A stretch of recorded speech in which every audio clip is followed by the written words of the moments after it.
Okay. Just waiting for anybody to pop in. Just waiting. Just waiting for anyone to pop in.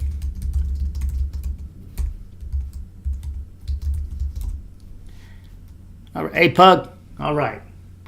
Hey, Pug. So what I have here, how you doing? Hello, Lou. Timeline. I'm not sure how much. I am not sure of delay. Okay, so what I have here is the information I got from the Boise, Idaho Police Department, Fire Department, and other sources there.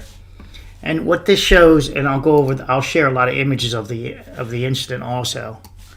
What this is showing is that and I talked about this, is that he knew this. This is a police report. This is a screenshot of part of the police report. I have the full police report, but this is the part that matters. There's an Edgar Garcia. Garcia works for Inland Crane.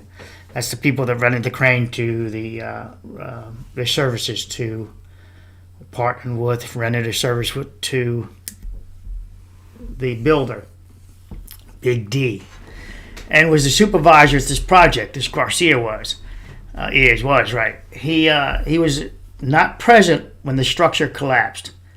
He had just left and received a call from Jesse Cooper that the building collapsed. All right, so he wasn't present, and he just received the call when the building collapsed. I hope my mic is okay, that you can hear me. He drove back to the scene. Now it's called the scene, not the site. I asked Garcia, it's the police officer asking, if there was anything out of the ordinary on the site. He said he noticed a bow and a beam and told Craig is one of the owners there, several times that it did not look right. All right, the bow. The description of the bow, it's weird. I talk about torsion buckling, but there's another form of bow that can be taking place, and that means you've got this giant, let me give you an image of it, a giant I-beam, and I'm going to be doing a few of these like this.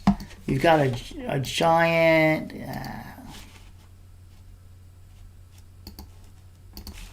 You have an I-beam. Yeah, that color was terrible. And one more. I'm going to put it way down here. And then I'm going to put an I-beam, what you guys refer to an I-beam. This is an I-beam. H-beam is... Okay. Thank you, Pug. So when we visualize it, we think that from the top, that it's like this, perhaps. It's going to be this. That it's like this. That it's like that. All right, that's the way we think of it when he says it was like a snake. When he says it's bowing or like a snake.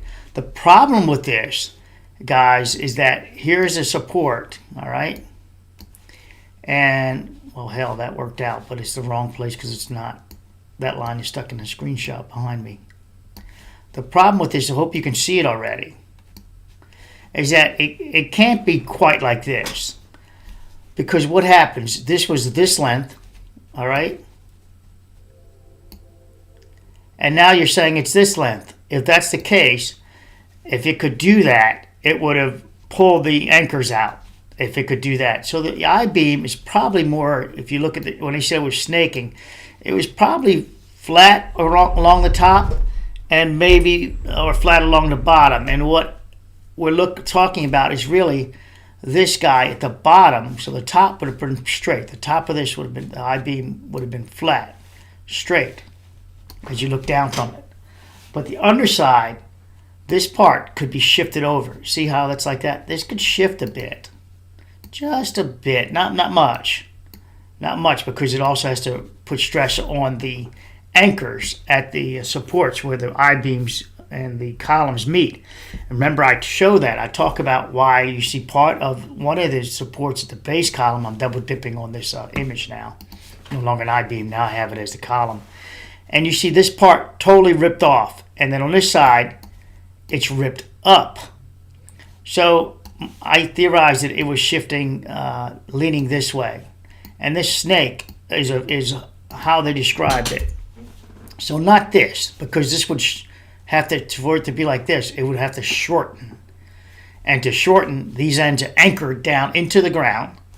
And so it can't do that. So I know you may visualize a snake like that, but this snake physically cannot be this way. It cannot, that I-beam with that solid web cap can't do that. I see no indications of it buckling on the top of it, on the top of this flat piece of webbing. Webbing is here, guys. On the top flange, I see no wrinkling of this. So its torsion, this part is about 7 feet tall, even 11, I think I calculated at one point. It's probably what you're looking at, that it's not in line like that. And then it gets the description of snaking when you look at it. But in reality, it's just shifted. And that's because this crew had no experience with installing this structure. I don't want to save that. Sorry, guys. Let me just look at this text messages flying in at me. What's the joke here? Somebody called me Farmer Kai. What the hell does that mean? Let me just write him back. Oh, audio him back. Yeah, I guess it must have said something to do with farming, huh? Whatever. All right, so look. Garcia said, right, so we go back to here. Said he did not tell other people how to do the job and is not an iron worker. But he said he didn't do that, but he did it anyway. Garcia has worked a crane on several of these types of sites, and bowing of the beam did not look right to him. Craig called an engineer twice. Craig is that guy that owns it. I'm new to the story. Was there a video? Oh, yeah. I'll show you to you, Pug. Bear with me. I want to get the... Oh, I shouldn't have turned the mic away. Oh, yeah, I can turn it to me now because it won't be much audio. Shit, there won't be any audio. It's the Boise, Idaho. This took place over a month ago, and it took some time for me to get the records request, and they did send it approximately 2 weeks ago. And... sorry, my table's riding up and down. It's one of those electronic tables. At the engineers, they put the straps along. These straps are important. I'm going to show you that in images. Garcia said that they did not look right to him and has never seen this before. Craig was trying to put more purlings on. He was trying to support the structure. And Craig said wires were popping. This is critical. Yesterday, when he felt, which he felt was not normal, as it was the first time he has seen beams sag or wires pop. Now it's interesting. Now he's saying they're sagging in that span. So now his snake, this is very important here, that he says they're sagging. I just told you the two ways they can go. But this span is 300 foot long, Pug. It's a football field long. And this guy says that the beams, and seems the beams sag or wire ropes. So now his snake has changed to snake. Well, it's got different. It's snake. It's bowing, and now it's bowing and sagging, which is it's a tough one to call on that sagging thing because I looked for indications of that. This was bolted together, and I looked for the buckling of the metals. I didn't quite find that. We didn't see it in the images people took the day before, which I'll show in a moment, Pug, since you're not up to speed on it. Made sure his guys were okay and stayed on scene. Okay, that's after the accident. I briefed Sergeant Kendall on the interviews, and I was advised to respond back to command post to meet with OSHA investigators. He advised Joel Barrow with OSHA of our interviews. I was released from the scene and left. And on February 1st, 2024, I viewed a few of the officers' cameras as well as airport video. And I showed you the airport video, Pug. If you look up the airport video of the crane collapse, I have that here. Now let's pull up. You said you wanted to see something. Let me pull this up. So this is this is from the drone imagery. This is the collapse of the I didn't want it to pop over here first because that's where you guys see it. Let me set this so it doesn't. I don't want you to see any human bodies. So I've got to figure out how to do this. Oh, I think I know how. Hold on. Let me shrink the screen down to here. Yep, got it. And then I can see a small thumbnail before you see it. Maybe I can see a bigger thumbnail if I move this over. Ah, shit, thumbnail didn't change. Hold on. Yeah, we go. Yeah, this image. I want to show you the image, but I gotta hide the body. So let me do something here. Shit, it wasn't supposed to appear on the live screen over here. Let me grab a dud and practice the dud image real quick. Hold on. This one. Yeah. So I need to appear somewhere else when I pop it open. Shit, it keeps appearing over there. It's appearing in your view, isn't it? So that's not going to be good for me. Yeah. See, I want to respect the. I don't do the human remains thing with you guys. I can look at it for myself, but yeah, this is weird. It usually pops to the right, which is I got it multiple monitors. Oh, can I switch it around? Can I make your live screen be on the right? Shit, this is like a dud video now.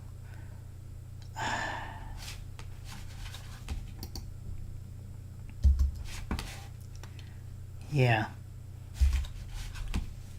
I wanted to block out some of the bodies, but show you the deformation of the steel. So as we look at the steel, and you look at the very top of it, this top flange, you follow it around, you'll see that it's not wrinkled in our image that we see here or here. And this is flat, and this looks flat. Well, the bracing is in place here. All right, the bracing, this is the far end towards the street if you're looking at the structure. And this is that wall they had built up. And there was going to be a room back there, I think. And this is the cross bracing here, and the purlings are on top, often called girders also. And they're wall purlings, often called girders for the wall, or girts in their industry. So, and I don't see this top flange wrinkled here. Physically, it can't be. The bracing worked here. But where there is no bracing inside here, don't get confused with this overlay of this material here. I'll get you a better shot. Where there is no bracing, that's when you can get the rippling effect, that torsion buckling. And yep, I can show you this one. Same thing. This is from the drone image that they had, drone imagery. Same one. Different view. And now we have, this is the street down here to your left, where the cop car is right here. Let me make sure you can see that. That means you got to pull up this other tab. Yep. Okay, so, and I almost dropped the ball on that. I went right to that tab without checking it first. It's kind of difficult with the image of having some bodies in the image that I don't want you to see. That one's good. This is good. We'll get better images in a moment.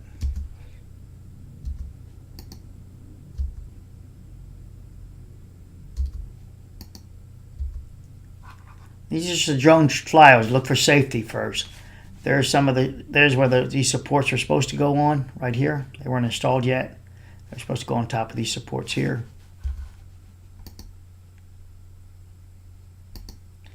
I'm sorry, I shouldn't miss an image for some of you who want to use this for some crane operator, or somebody wants to use this for whatever reason. Their own little investigation. I'm sharing the images with you. You're going to have to screenshot them, because even I don't have access to them anymore. They were only limited access to me for I think I had a 10-day window. So you won't be able to get access to them, maybe. I don't know. If I violate my trust in them, then nobody's going to get access to them. But I won't do that. I won't sabotage the rest of you. So this is the brace here. And that's the the cabling or wire that they were talking about breaking, it's above the wire actually. This is a bar, and it goes from here to here. As you can see, it's in place. And this is where this steel was, right about there is where it lines back up. So you can see this one skipped in, bunny hopped in a bit. So that tells you that's a little movement to do the torsion. And so did this one, but not this one.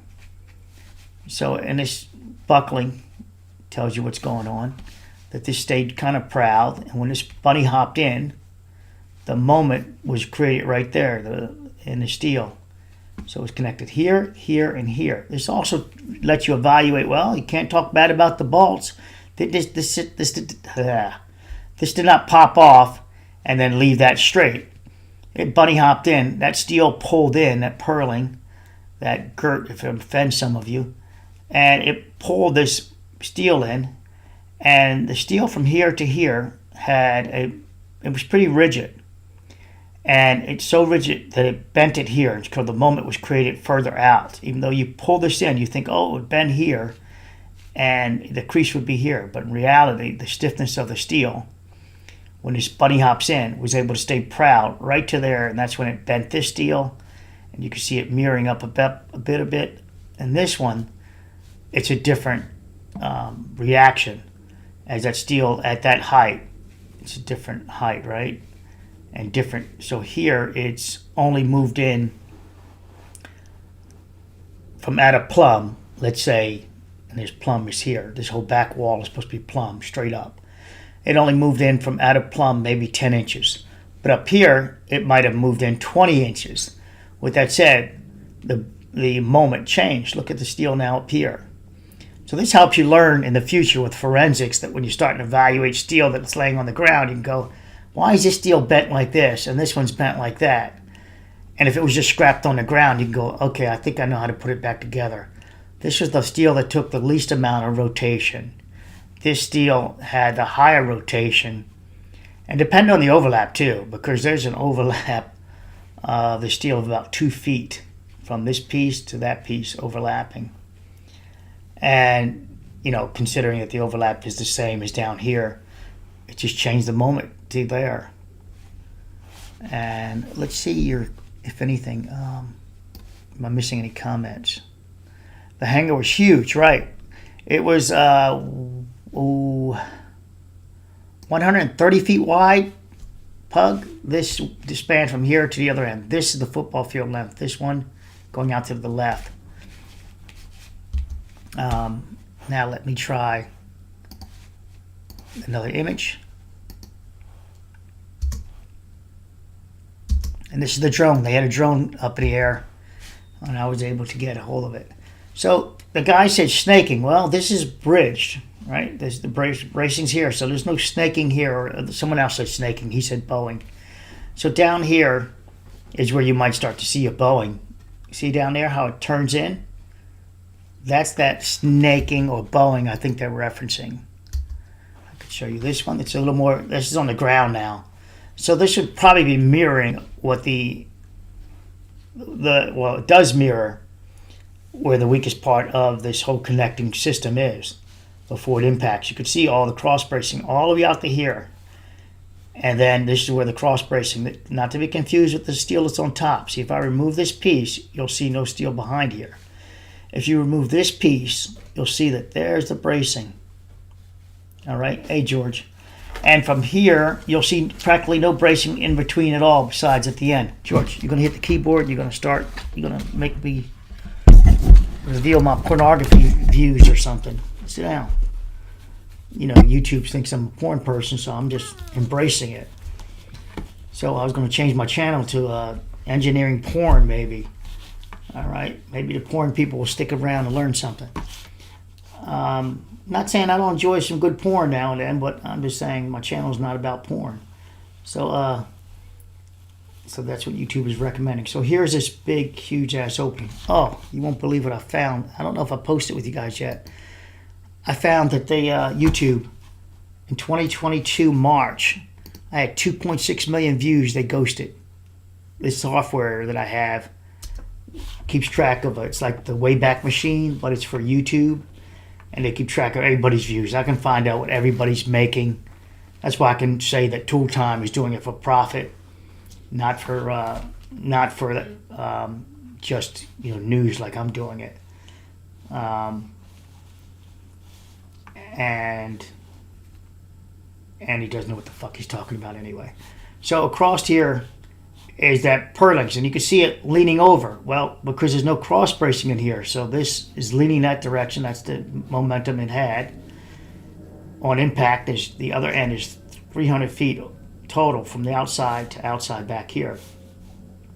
When it went down, this is the part that could fold over. So we're going to start. You can start zoning. This part is capable of torsioning, or bowing, or the lower part, or snaking, as it's described by one of the witnesses, the crane operator. I think it's the other crane operator, and also stated by the other owner. The one owner's brother died, and he described it too, that they were securing the system, that they were trying to align it.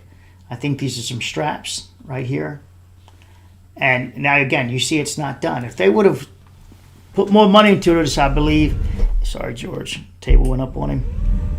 If they'd have put more money on this construction, and taken their time, meaning keep the crane there longer, the cranes S, and put cross bracing in as they went, and also tie down to the grounds, I don't think we would be where we are today with 3 people dead. Okay.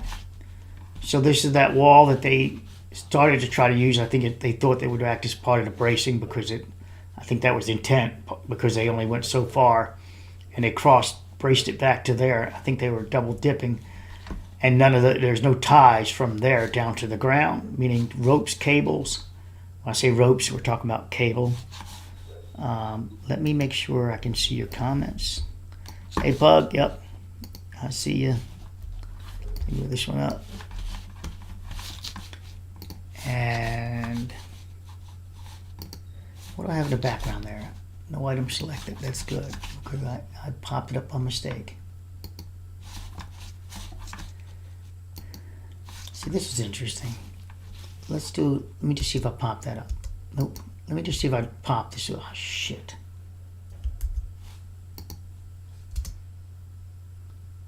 Yeah, that pops up right on you, but can I make it pop up to the left? This is weird. I'm going to get rid of that. We'll come to that video another time.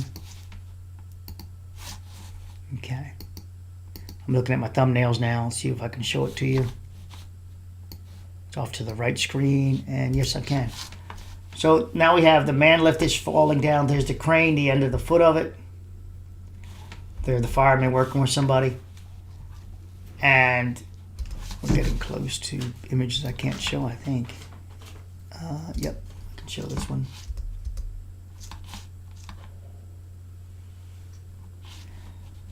There's the man lift, there's the crane. Again, looking for steel that's not there. You see there's none in between here. There's some at the top. So I think they were using, this is a spreader bar at the top first, connecting the purlins at the top. And there are these clips, these big, huge steel clips with this steel that they bolted in. And then they were trying to tie the bottom in, pull the bottom over. And I think the torsion buckling, the momentum of it,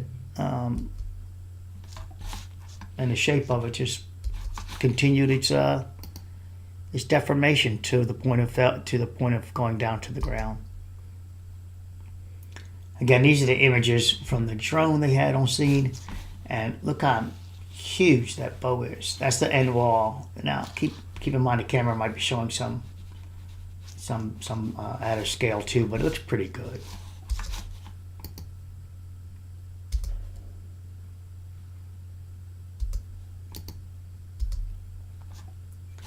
All right, there's how far it went out. These guys fell down, so it tells you how does this get over there.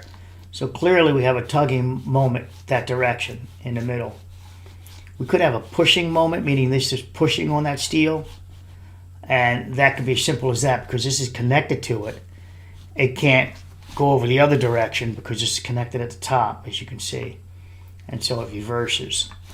And it did have a reversal. Remember, initially it rocked to the right, our direction down here, and that popped all the bolts to the right. And then it went redirect, and fell inward. And the bolt, the ripping of the steel at the base column, which I'll show you, indicates that. And that would be over here. And now you can see that these really bunny hopped in, if you will, the rotation. This was somewhere approximately here, and this was back to here. But you can see it has a rotation counterclockwise. So from here, counterclockwise, and turning in. And you can see it by the bow. So again, if you were to find the steel on the ground, and you would try to place it back up there, you would see this hopefully permanently deformed steel, and you'd be able to put it back in there visually, because you probably wouldn't scale it back, meaning put it back in the air. And this is what it looks like from another angle. And there's that moment I talked about on this one when it bunny hopped off the back of here. I believe it's at the edge. I don't know if this, I think they ran it right to the edge. Their bolting patterns, pretty close rather, I'm sorry. And then this one, look at this one. The heel of it kicked way out. So this one's flat. Now this kicked out, so that gives you a different action there. And importantly, there's these two on the ground, I believe, were braced up here maybe. But it's just no bracing. No bracing. And they were working further down in this 300-foot span to pull it together. Literally pull it together.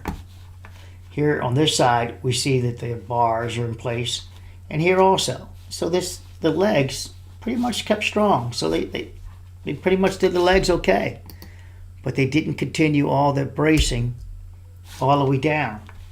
You know, fill up this bay here, fully complete this bay. They skipped and bunny hopped, I believe, thinking they're going to come back and do it more cheaply without the cranes there. Do it with their man lifts. You know, economics. Value engineering, if it will. Value engineering has caused many a death. All right, thinking you got a better way to save money economy-wise. There's another bar there. That's the steel pad. Now looks like this is concrete here, but it looks like just dirt, right? Well, there's an elevation change, and so they grab some dirt from the job site, possibly in there, and they put it over it. They make a ramp. So this is a ramp, so they can go in, drive in and out. That's the intent of what you see here. You've seen that on many job sites. You make a ramp of the dirt, and then you can take the dirt off, and you're good to go. Because it's too high of a shelf to go over, and you don't have to buy ramps to put over there to go over top. And it looks like they had another ramp here. So ramp, ramp. There's the crane that they were shutting down, putting away.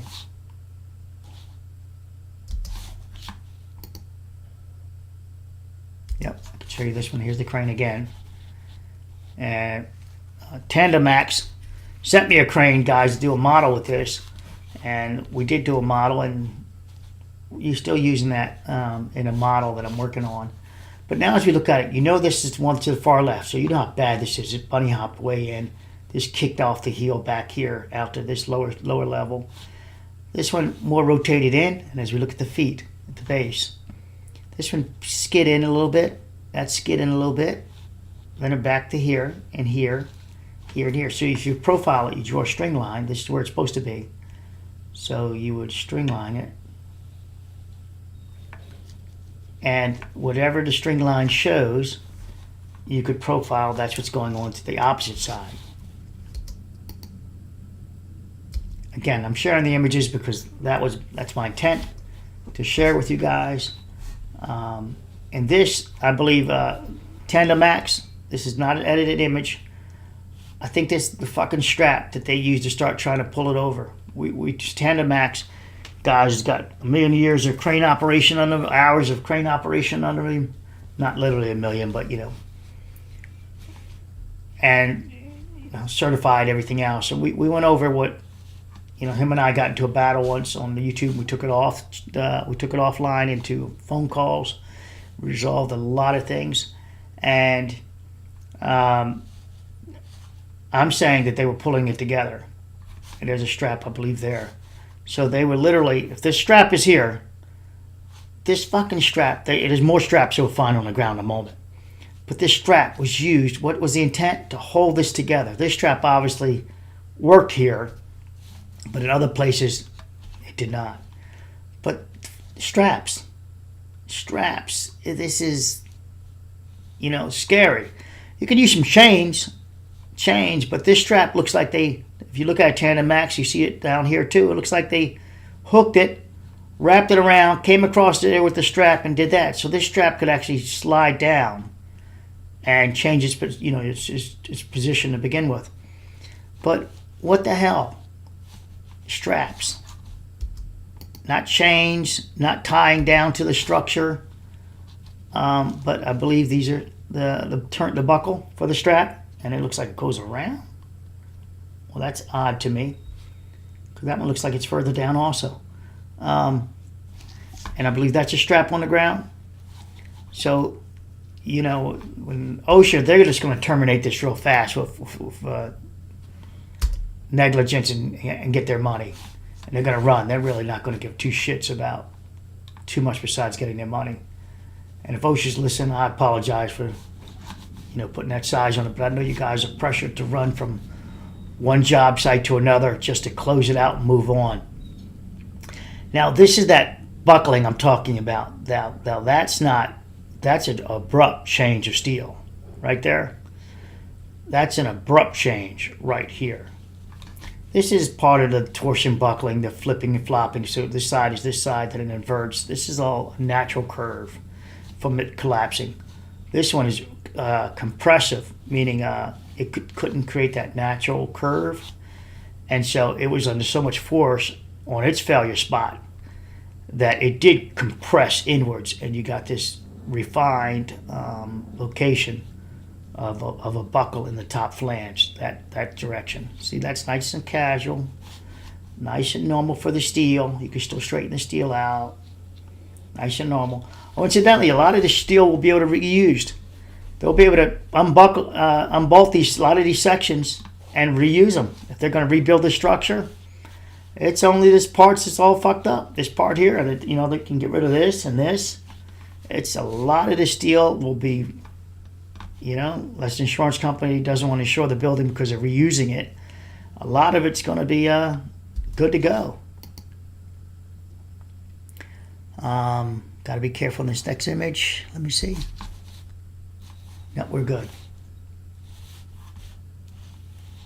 Yeah, we're good.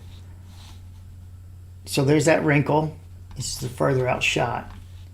And now we're again, that's that left side. The side closest to the street, to the right, or the victims. I got to be careful of. This again looks like a strap. Okay, strap.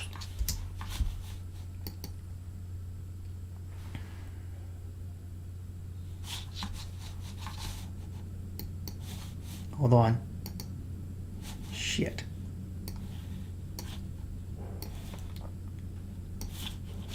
Trying to make this larger image for me on my thumbnail so I can review it first.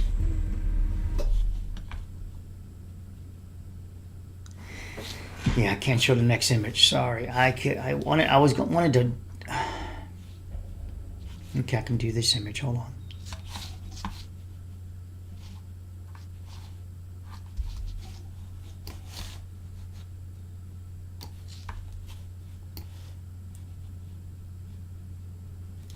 Wait for it.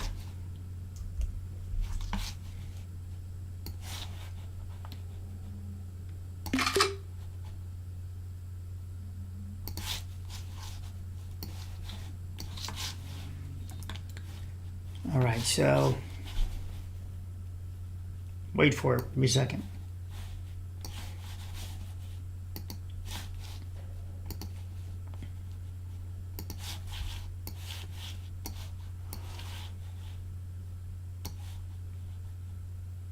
Yeah.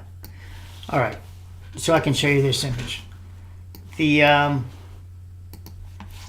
So in this image, person. Now here's you're looking at the top flanges, and you want to see if any of it has that same action down there where that other one was really buckled. Now there's some nice tightness, and you want to look for the supports. As you can see in this bay here, none at all. I mean, there's one there. There's a up top, but down low, cross connection? No. You look at the furthest gap. Now this is the furthest gap.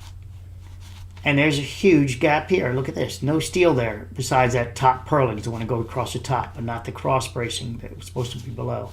Huge. Huge. No, and they weren't tying it down to the ground. So let me get rid of this image. And do this and that. Okay. Let me go to the next image. I can't show you that one. Yeah, give me a second. This is perfect now. This is perfect now because I can edit now. All right, let me edit the couple of humans out of this one.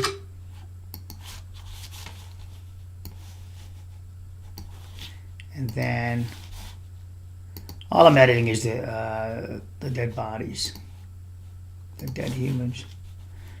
Now remember, they brought this upon themselves because they lacked the training.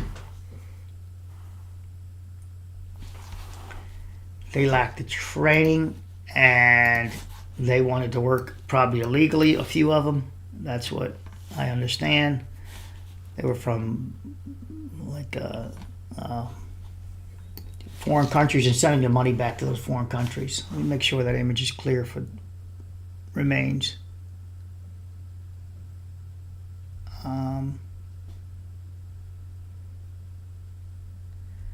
Yeah, I don't think you're going to be able to figure it out.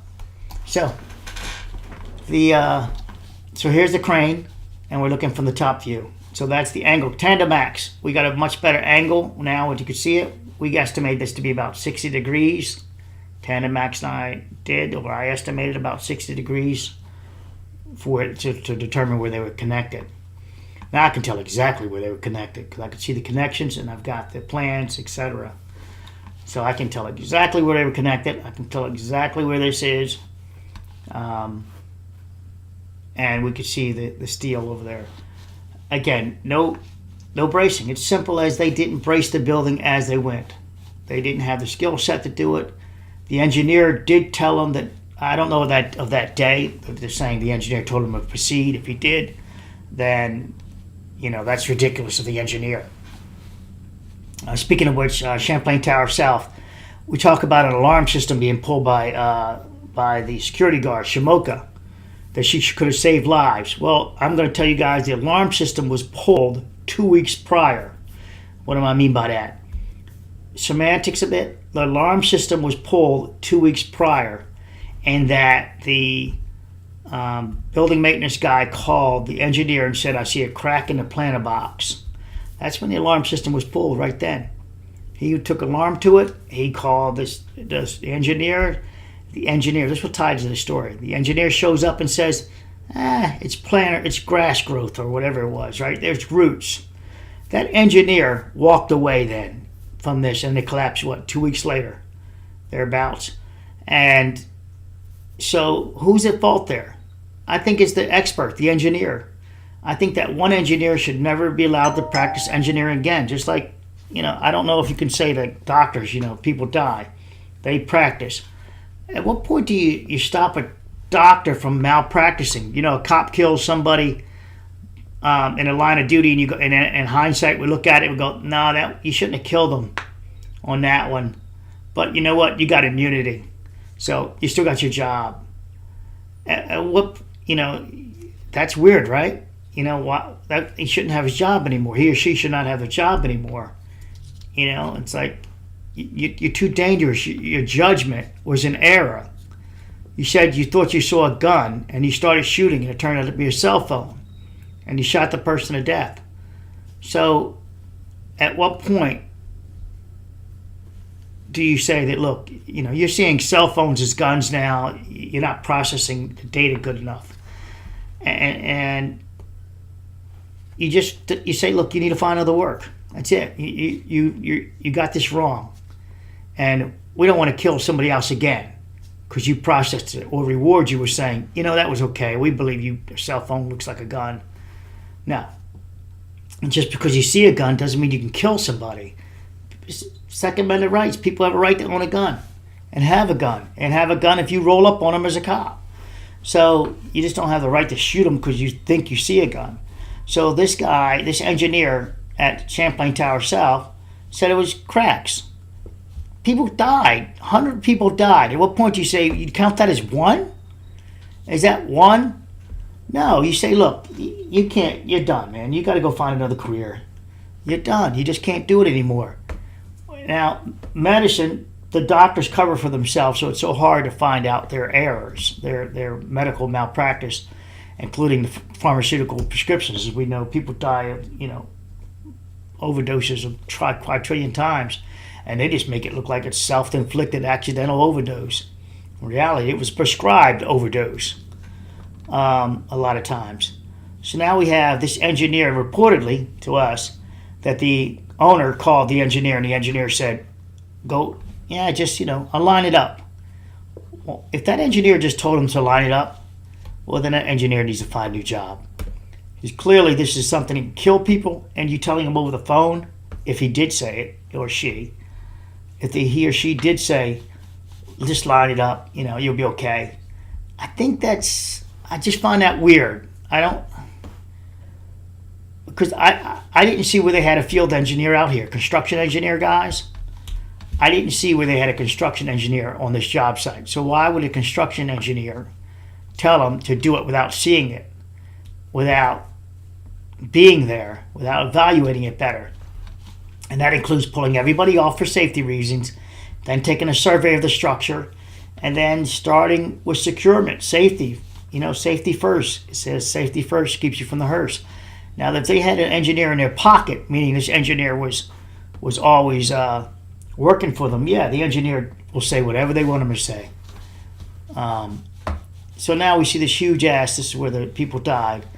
And you can see that some of it was equipment related, not actually steel related. It's impact related. Well, you can't see it.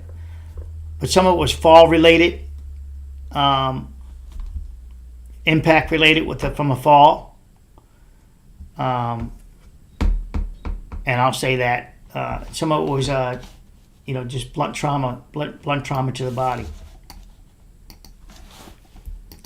Okay, go into the next image.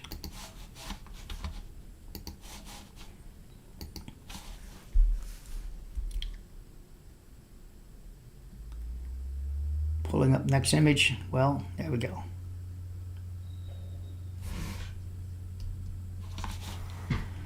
All right, let me see if I can bring this over.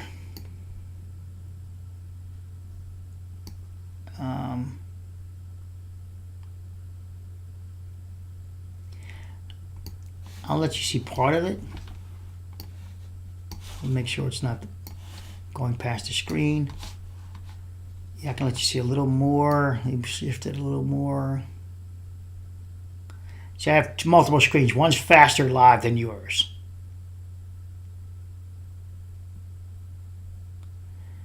And I'm just about there where I can't go any further.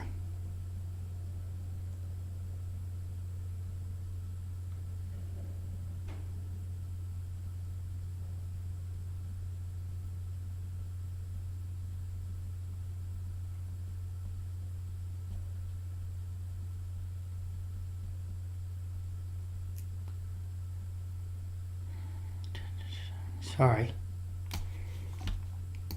I got to count for lag when I'm moving the screen. Oh, that's it. So what you see on the screen, I think is somewhere about here. Yeah. Yeah, I can pull it over more. Hold on. Fuck. I can't get hold of to grab the screen. Grab the image.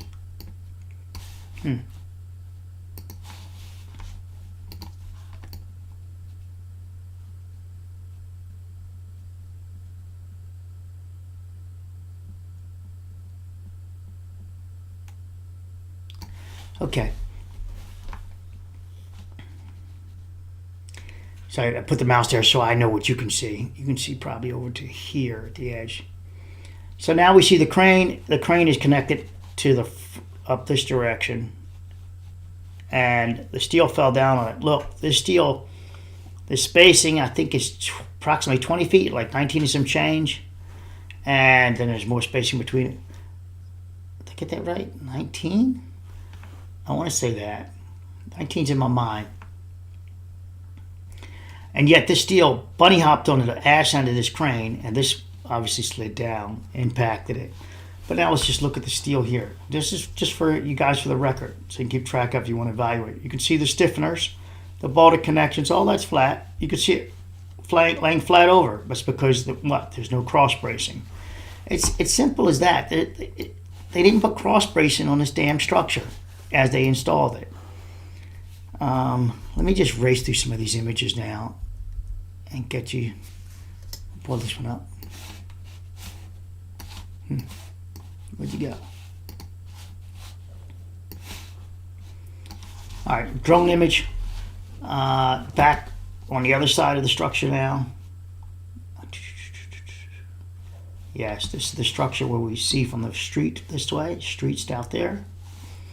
And this is where you see that ripped up steel on the back end, and you can see the alignment, just for your record there. You can see no cross bracing in here, from here to here. But on this one, yes. On this one, yes. And that's because they lifted this up in sections, and they lifted this steel section up, and they bolted it together with the cross bracing on the ground. But it was supposed to have bracing underneath of it also. So as you see this up top piece, this purling, it was supposed to also, per design, have underneath of it also to keep it all rigid, not just the cross bracing. Going out, coming back in. You can see that one.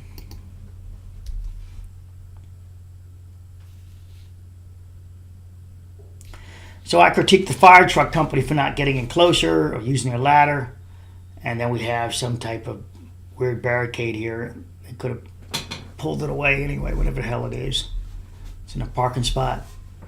They could have pushed that away if they wanted to and get closer and use that as a visual inspections. And it just looks like a gurney or a person.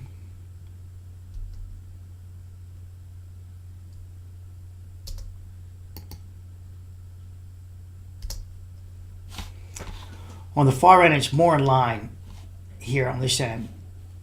There's a twist there, rotation. Remember, that's about where the crane is, so it's going to rotate in, and that's where you get that buckling of that steel there. Let's get you a better shot of the back end.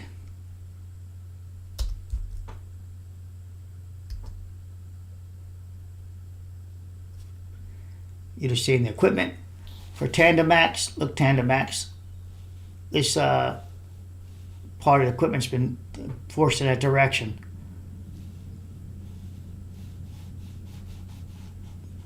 The boom.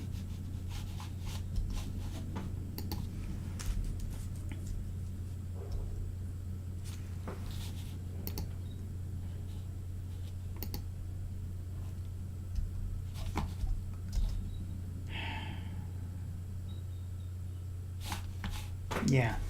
So at least they covered the bodies in this one, so or not visually for you. So that's good. So now we have the end where the telehandler is, the skid steer, bobcat, also known as, and now again we look for bracing and supports. Look, none in there. This looks like some damn straps they put on here again. Tandem Max and anybody else.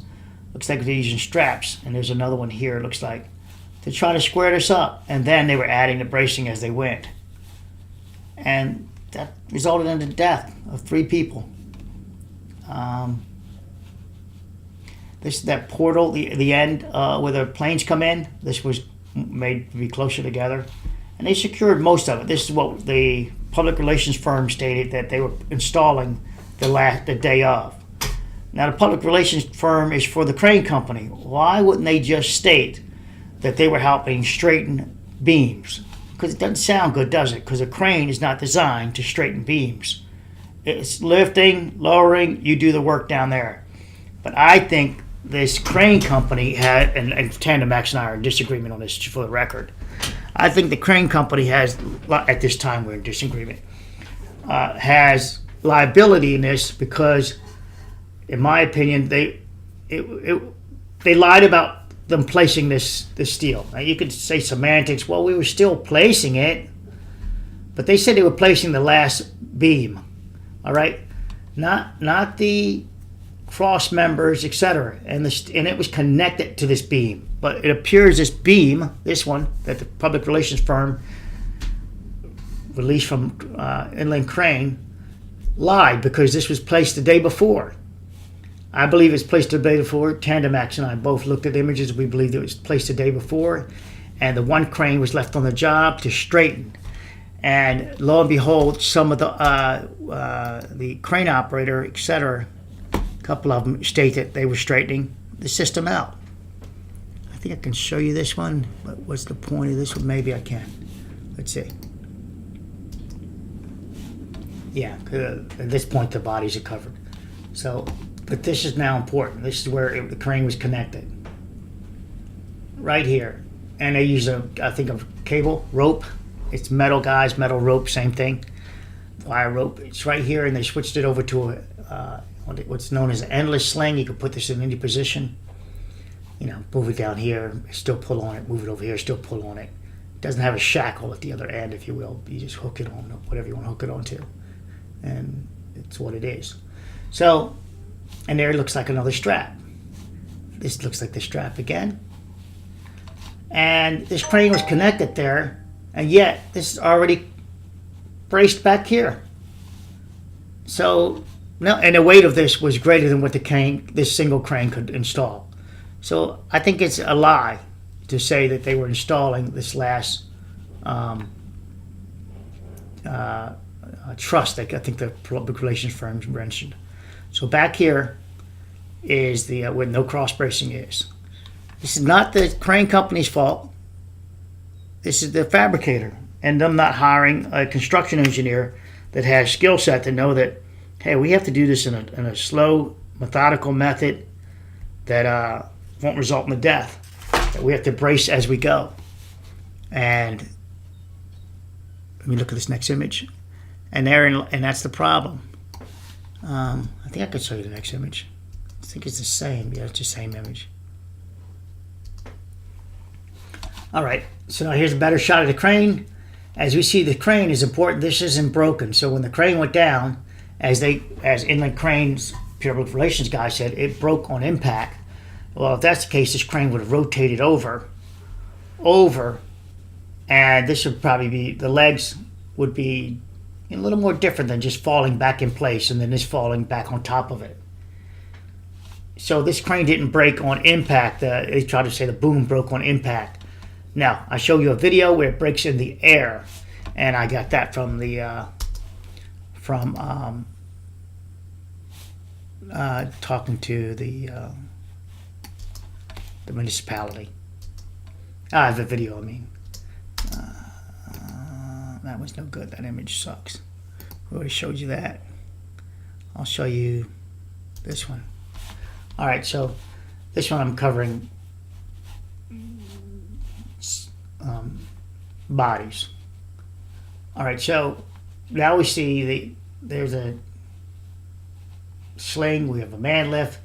It was telescoping through into the second bay, counting that as the first bay, telescoping through it. And remember, this thing is so tall, yeah, you could get this flipped up and going up and then down. And there was a boom cab on here, I believe, and that went over. And then this one went over too. As you can see, that the operator would have been out here as this was knocked over. And I think it's just impact injury. You know, you just go unconscious immediately and you internally bleed to death. You know, so I don't think this person was, you know, frankly, decapitated. The owner was decapitated, if you want to know that. That's in part of the reports. I do reveal that. The owner, one of the owners. Nope, can't show you these images. Hold on. Nope, sorry. The other image is too graphic. All right. So I can show you this. So again, we got this last one that, again, the PR firm said that they were installing. It's already cross braced. It was installed the night before, I believe the day before. And a lot of purlings were installed on it too. But then we come back to this. Wide fucking open. And they couldn't just connect the purlings from here to here because they just wouldn't reach.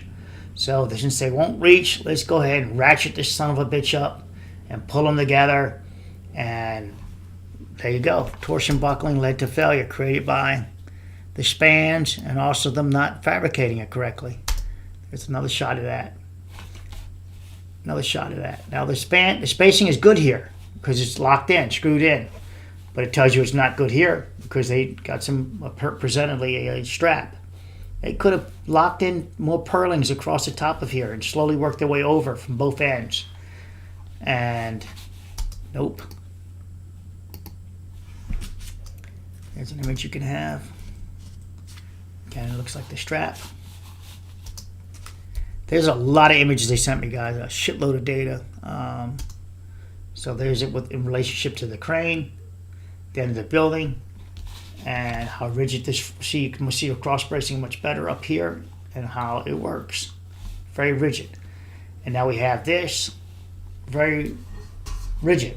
It's they're bars. And so this section behaves as one, besides being pulled in. A little bit of torsion bunny hopped in. Looks a little bit of a alignment. Fast forward, there's some image for you. You can see this is where the bracing works, but down here it no longer works. It starts to torsion out. Outwards, out to the right. There's a better shot of it out to the right. So out to the right, out to the right, out to the right. Now we get a much more pronounced creased and sand piling of materials. It hit the ground and dragged forward. There's some materials that have been sand piled, impacted on an angle. Boom. And the materials are like that. Now this just laid down easier, less sand piling behind it, but this tells you how this behaves. And I think I have a better image of that. Sand piling, I'm calling it. Here's it out here. There's this piece over here. It's laying across the concrete. See, it's on the concrete there, so it's not going to go down any further.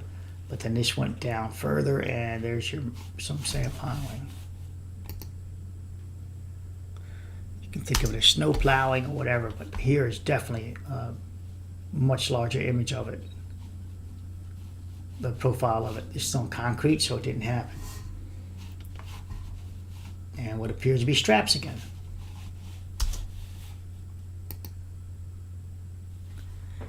And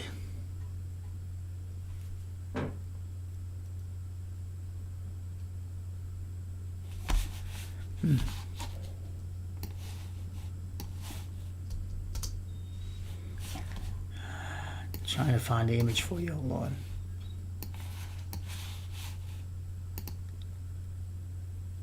Yeah, see, these have remains in them. Yeah, I can't edit out either though from your screen.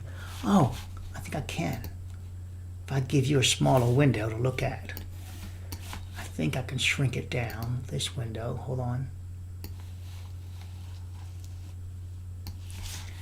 Now, let me try something again. Let me grab a safe image.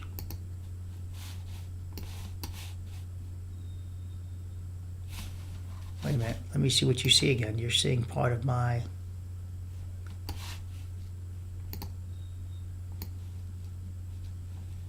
Yeah, you can look at that in the background. So you're seeing the orange. So whatever's going to appear in the orange is going to pop up there too.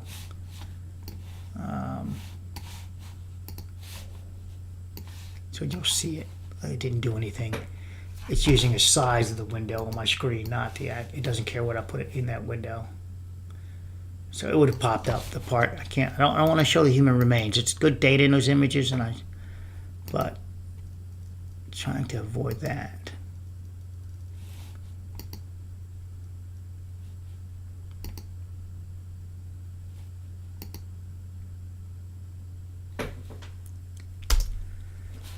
This one we can go over. All right, so there's the boom that broke, and there's the top part of it, Tandem Max, or anybody else that wants to see it. Remember how it looked in the other images, deflected back towards us, so it had its own impact rotation. There's that steel now. Remember, it's out here at the bottom, snow plowed in. And there's a curvature back inwards. Here's our strap hooked up here. It's a steel strap, steel wire rope around this, connected to this rope. The truck impact is, where the hell is the truck? Oh, here's the Bobcat, and there's the rest of the wire rope that goes to the boom. Remember Tandem Max? We were fighting over that, and it's just slinged over the truck. And the guy photographed from this side and shot inwards, and it made it look like this Bobcat was right up on the truck, basically, like the truck was over here. But I did state in that video that it could be compression pulling it in if the person used a zoom. And so keep that in mind. It turns out it was compression. This is significantly, well, it's compared to that photograph, it's significantly further away.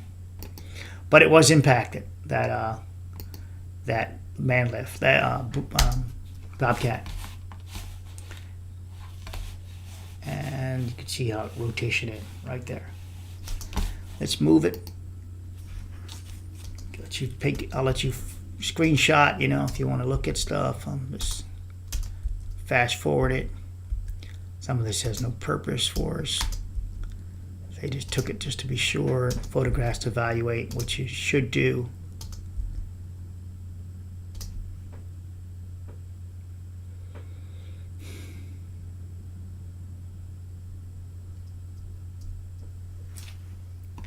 So this is the drone. The outriggers are in place right now, and this looks like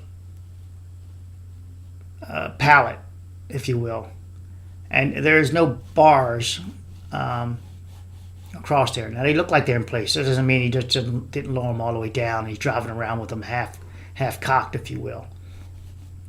So, but he's facing square. He's right about where it could be, whatever. If there was an operator in there, I'd want to know. This one, no. I think you could see his intent. He was turning to come in. This one was turning to come, positioned to turn to come in, but not there yet. Now, could they have backed away after this accident? Sure, but right now this one looks like it's aligned with the outside steel. It's just here and here. If he was to go straight up, he would be working up there. If someone was working off a pallet, which frankly, they do a lot. You see over here, here's a pallet over here too, on a telehandler. It happens a lot. No, you're not supposed to. You can't work off a pallet. You got to work in a box. You can work in a box of one of the box that they sell for this. It secures the man, and you can get away with that. But working on a pallet like this and like this, no. No, and fuck no. But people do it a lot. These workers do it a lot. They're having fun. They don't give a shit. This has been impacted by this, I believe. It's crinkled. Crinkle, that's a technical term. The roof is deformed. There is the crane now, the Grove crane smashed into the vehicle. Someone in the comments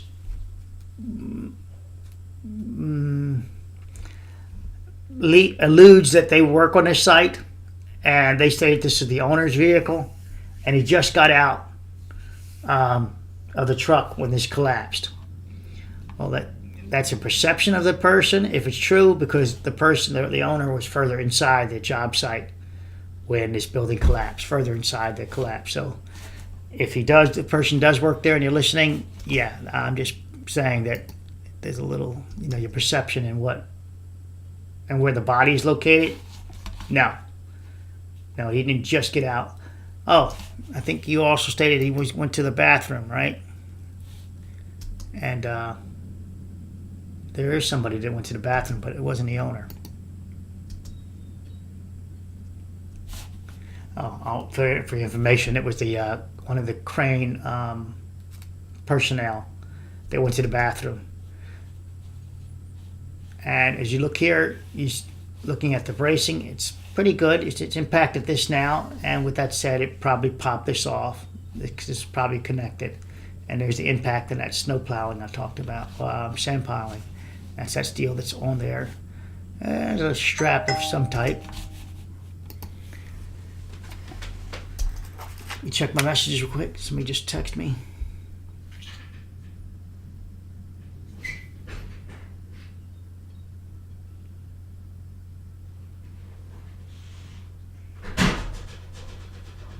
Okay, give me a second.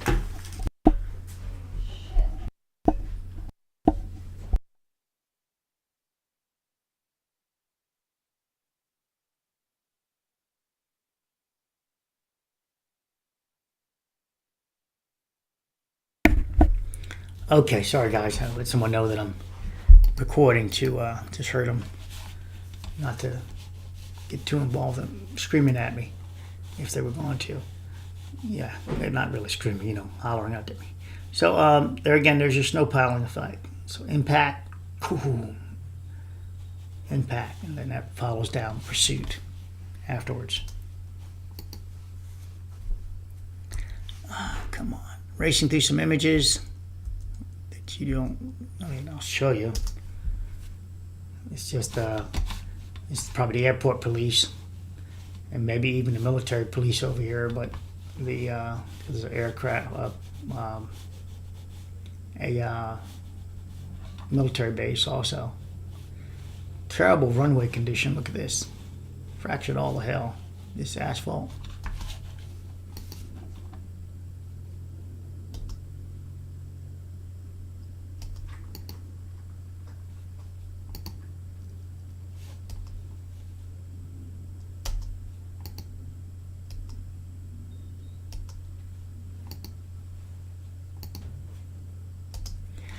I'll show you just to point out it's probably a worker and someone else standing next to him. And I'm going to go race through some images here. You can see that one. I don't think I'll just race through them, let you look. I think this series stays away from the inside of the building at this point. So I don't have to worry about any identifying. Yeah, you can see this one. All right. So there's the Grove crane. There's the impact. Now they said it broke upon impact. I had the video showing it broke up top, not upon impact. The length doesn't work out. This thing would be way over here if it broke upon impact. It broke in the air first, and then it fractured back here. It's the overloading of the steel going down. That's what's so important about it. Steel being overloaded instantly. I just want to make this the last video on this content.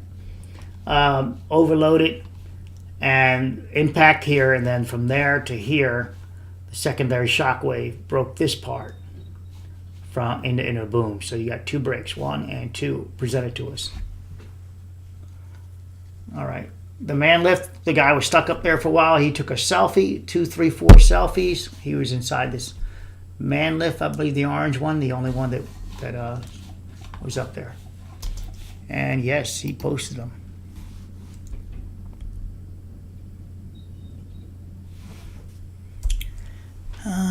Maybe. Yep. So just another shot from there, from the drone. And yes, from the drone again. When I say yes, means you could see it. Different view.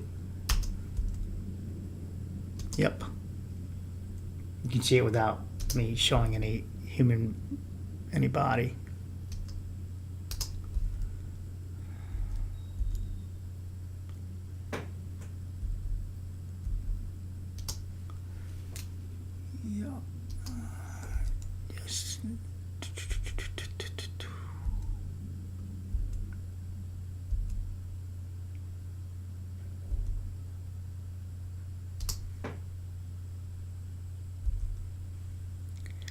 This is a shot of showing what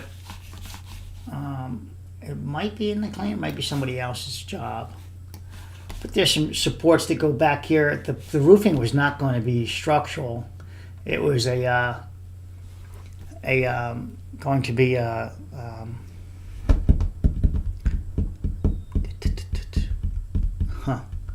yeah, my brain's like tongue and groove. Oh yeah, raised panel. Anyway, it doesn't contribute to the structural strength, the rigidity of the frame. I forgot the damn name of the type of roofing, but it wouldn't do that. It floats. It's designed for expansion and contraction.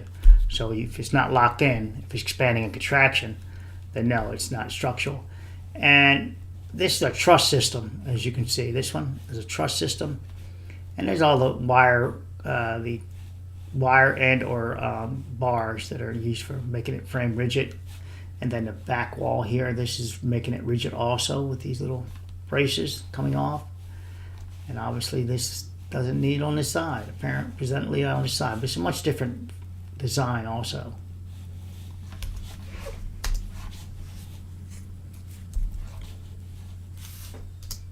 Guys, let me jump back into this, and I'll be short with this. Just the video I put up. Let's see if I can. So there it is, the Centum packing. So there's all 4 cranes, and the last truss is not up, but all 4 cranes are there. And then the next day, it's apparently presented up, and the other cranes go away. Centum packing all but one, and it would be this crane here that he leaves. So no, I believe they put it up the next day because someone had a photograph the next day of it unplaced before the collapse. So now that one crane can't lift up that one truss. If it could, why the fuck would they need all 4? They would just use 2 cranes then if that was possible. It's not. This person is very lucky. When this boom came down, it must have taken 20 years off his life when that boom came swinging down, if he was facing that direction. All right, he's probably at the working area. So that probably tells you a lot of where they were working, trying to reinforce and strap together.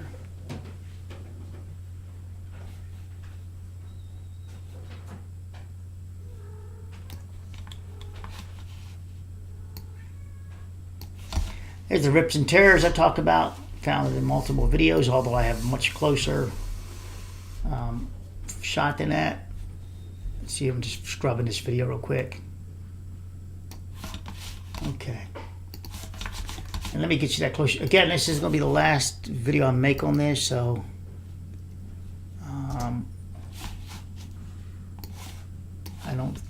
so you're just getting it now. There's a snow plow, it looks like from this angle. There's your deflection, your formation of the steel, the alternate formation. And the police department took the best photos of them all. Yep, I can show you this one. So this is the guy that did the selfie, and the background is people. So there's the boom. It looks a little further away. He's sitting down on his ass there and took a selfie of the incident. He took multiple selfies, kind of different. That generation, I guess. But this is that rip I talk about in the steel right here. Right there. And then on this side is a little different. See on the opposing side? And the bolts are in place. So it tells you that mostly all the anchors were strong enough to stay in place. The anchors didn't break, the bolts did. One anchor gave a little, all right? Maybe I'll find it for you. But as you look up close, this is how they bolted the sections together on the ground. Now let's see if I can find the indicators that they were supposed to be braced across the bottom. It looks like that might be it there. Tandem max. The bracing is significantly higher than the full web. They see the bracing up top. It's like the first maybe just 6 feet down here, if I'm trying to remember. And this is very unique. Look how they staggered the bolt pattern. So this is bolt at the bottom flange here. Oh, I'm looking at 2 of them. Fuck me. Hold on. This is the last outer one. All right, I got it. There it is. It's full. My depth of field got screwed up. It pulled it in. Compression got my ass just now. No, it's at the top to bottom. And then, yeah, this is not broken apart, guys. This stuff is all stayed together. Same thing with here. So, and the flanges look good. That's where they tie the purlins on the outside. And there's your bolts. Hey, Randy. Hey, Sir Campbell. Sorry, I just saw you pop up just now. Let me look at your comments. Hold on. Tiffany, hello. Sir Campbell, I'm late. And late. Randy. Sir Campbell, hey, you got it. Go back to this. I think I can show the next one. All right. So this is looking out at the street. We're on the other side of the structure now. Yes, because we don't see the multiple machines. There's that bundle of material there, insulation maybe. And now you can start seeing some torsion in there, some torsion buckling in the steel there, bowing outwards there. One probably pulled in. Nope, they're both together. So see, it's connected. Oh yeah, this one. So as you look at this, trying to zoom in, guys. This bent over, and then the heel of it slid inwards, and that's where you get that little bow back up. All right. Same. Now this one slid even more. Look, it slid in. It looks like it sheared some bolts before it came to a stop. Maybe one or two popped off. But as it rotated up, it popped. This was able to hold on, and then it ripped it. Okay. This is the opposite side. This is a two-sided shear. Where the fuck is the other piece? Look. Here's the left side because it's connected there. The opposite side of us. This side, not even here. Somebody might have picked it up for a souvenir already. For investigative purposes. There's the... I'm not sure. And again, this is how it kicked it, ripped up, and then kicked back in, and the steel brought it to an end, and also the momentum it stopped. It had no more... It impacted on the ground. If it could have kept kicking out, it would have. There's the snow piling, sand piling. We got a much better look of the structural design of it. This was not something fabricated there. It was fabricated in the shop, and then there's a bolted connection further back. There is, wow, pretty parallel. Oh, that's that piece, I think. Look at that. See that wrinkle I talk about? See that's the really true buckling of the top flange right there. And it's not seen here. But it could flip left and right a little bit. And so that's sort of like what they would probably reserve when they said it was Boeing, not the airline company. Not the airline company.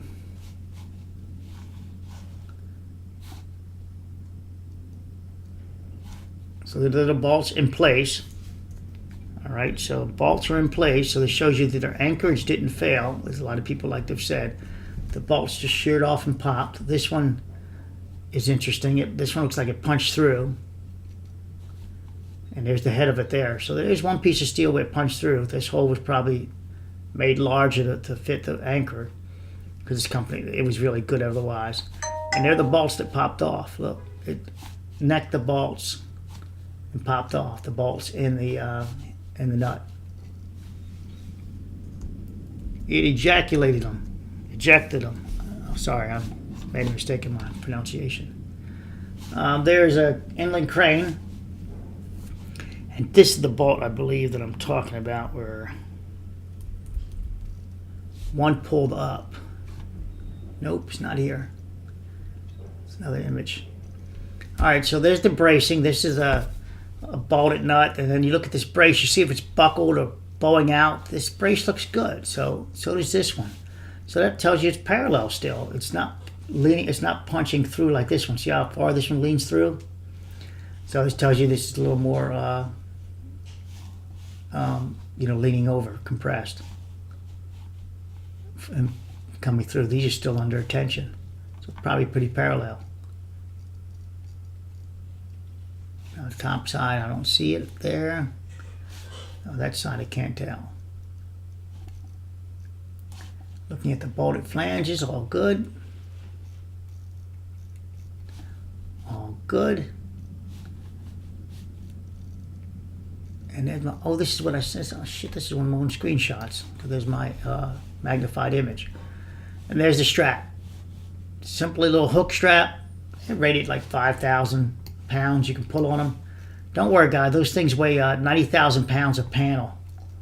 When I say a panel, I mean from one bolted connection to the next. When I say one bolted connection to the next, I mean... I'll show you this one. I mean something else. Then let me find it. So they're like 90 to 100,000 pounds. So bolted connection. Bolted connection. So this panel here is about 90,000 to 100,000 pounds per the drawings. And it comes on a flatbed truck. They fabricate it there on the ground, stand it up, bolt it together, put the cross bracing on two of them. Not this one, it's the end one. This came in last. These two here. Put it together on the ground, lift it up with the 4 cranes, secure it to the upright, to the column there. It's shaped like this beveled piece here. And then they move the way down the line. But they should have secured it to the ground also so it wouldn't fall the fuck over. Team meeting. Are we going to get paid today? Yeah, I have a dark sense of humor. I just want to know we're going to get paid today. Today, was it Friday? Today's Friday. Or was it Tuesday? Yeah, bad sense of humor, but it's just making light of a bunch of fucking idiots that kill themselves. You got to walk off the job sometimes. If you don't know when to walk off, then fuck it. You get what you deserve. God tells you to do some crazy shit. You're in construction. You got to know... well, that's not the dollar amount that we agreed to for me to do that crazy shit. And their ignorance, fuck it. So there you are. Also think of it as morbidly so. It's job creation. This building still needs to be built. This company won't be building it, or maybe they will still finish building it, but someone else will be able to take their jobs. And then the government gets to fine them. OSHA gets to fine them, what, $300,000? And so the government gets some money to send to right back to the illegals. So that works perfectly.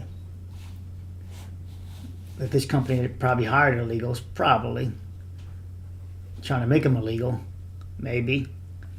They were sending the money back home, and they couldn't, the cops even had to talk to, get someone to translate to someone that they had to call the next of kin, which was in, Ecuador or Honduras or some shit. They were just living up here, taking the money and sending it home. I have a thing about that. That's how our economies get wrecked. All right. So now there's the buckle, first one, and then times 2. Yeah, you can say I'm not politically correct, but everybody knows me knows I'm not politically correct. All right. So there's the panel, and that's the next panel. So there's the panel. This is where they were connected. There's that wire rope I talk about right there. The other wire rope is over here. One of the police reports stated that they slung around it.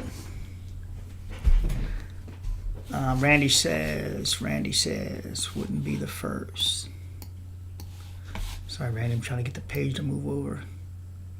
First team meeting about pay amount. Yeah. You'd be there last. Maybe.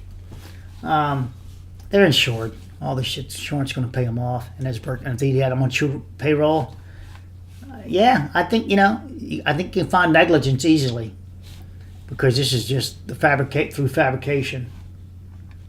It was the plans demanded that the structure be made secure as you perform it. They would not give you means and methods, but to make it secure as building it. And obviously it wasn't secure. Or it wouldn't fall the fuck over. Or you got to blame the crane company for making it fall over. This is compression again. That means you're pulling it in with your legs. Incidentally, Stabilo is it's a great. If it's the digital one, which I think this one is because I own one. It's a great level, right? You got to calibrate the fucker. And then this trailer is really further away from this truck than it is here.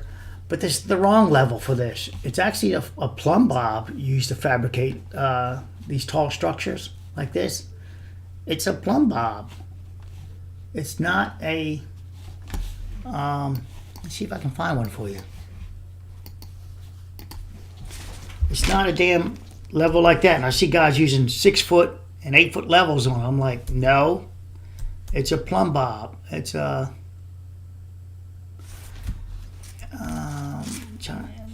come on, bazooka. Yeah, I couldn't spell bazooka for a second. Bazooka bob. Nope. Bazooka slash bob. Shit,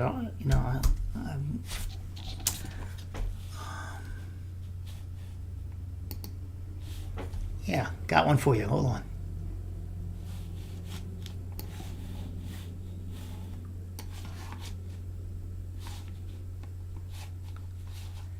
Hold on.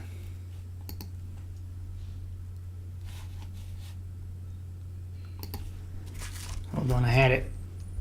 I was just trying to hide my ID a little bit. It came up under their website. Come on. Correct my spelling. It did. Good.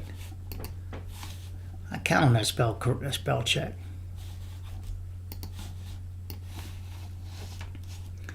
All right. $175. It's just a plumb bob inside a pipe. Look how simple it is. This is we're getting close. Close. If this window maybe got a better image. Hold on. Yeah, there we go. So it's on one end. This guy turned it. I don't know how he photographed it because he couldn't get a string to go straight. Turn it flat. So he turned his camera. But it lines up with this string here, and it's a long ass thing, right? It's big ass magnetic thing. There it is. There's an image of it. And there's a plumb bob, and there's right there is where this crossbar is right here. That's it right there. And it lines up, and now it's plumb. There is no calibration with the damn level that can be messed up. This stuff matters, and plumb bobs are beautiful. And it's locked into the pipe. It helps with standoff from their steel. So it's going to be a perfect standoff, meaning this spacing here is perfect. And the wind won't affect it because it's inside the pipe. And bazooka bobs. That's what I did not see on this job site. I saw a level, when in reality, something like a bazooka bob should be there. So hopefully you appreciate the bazooka bob input. They're great. $175. The damn level cost me $400. That's $175. That level they had on the trailer was cheaper. This was more expensive than a damn correct tool. I don't see a bazooka bob here, but what do we notice? What do we notice? My man. Who's my man? Tandem backs. They look like straps, don't they? You called them 6-inch straps. I think you're right. I think you're right. They're 6-inch straps. It looks like one hiding up here in yellow. And these look like they're brand new. Wait a minute, what's the box say? Hold on, we might have to Google something here, fellas.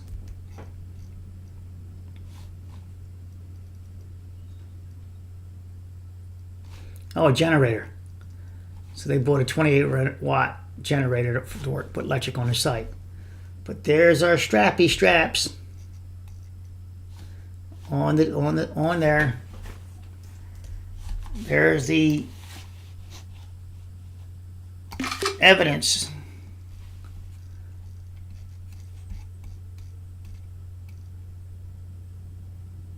Yeah, this is the one I have. This is I don't know what they cost now, but it cost me $400. And it's so nice I don't even fucking use it much. Still use the other one. Keep it in the bag. I got one. Actually, it's inside my house. You just don't want other people messing with it. So there's this. It's good for when you got to check sidewalks for pitch. You lay it down, it does your quick pitch, and it's really good for that, but not typical for just checking walls.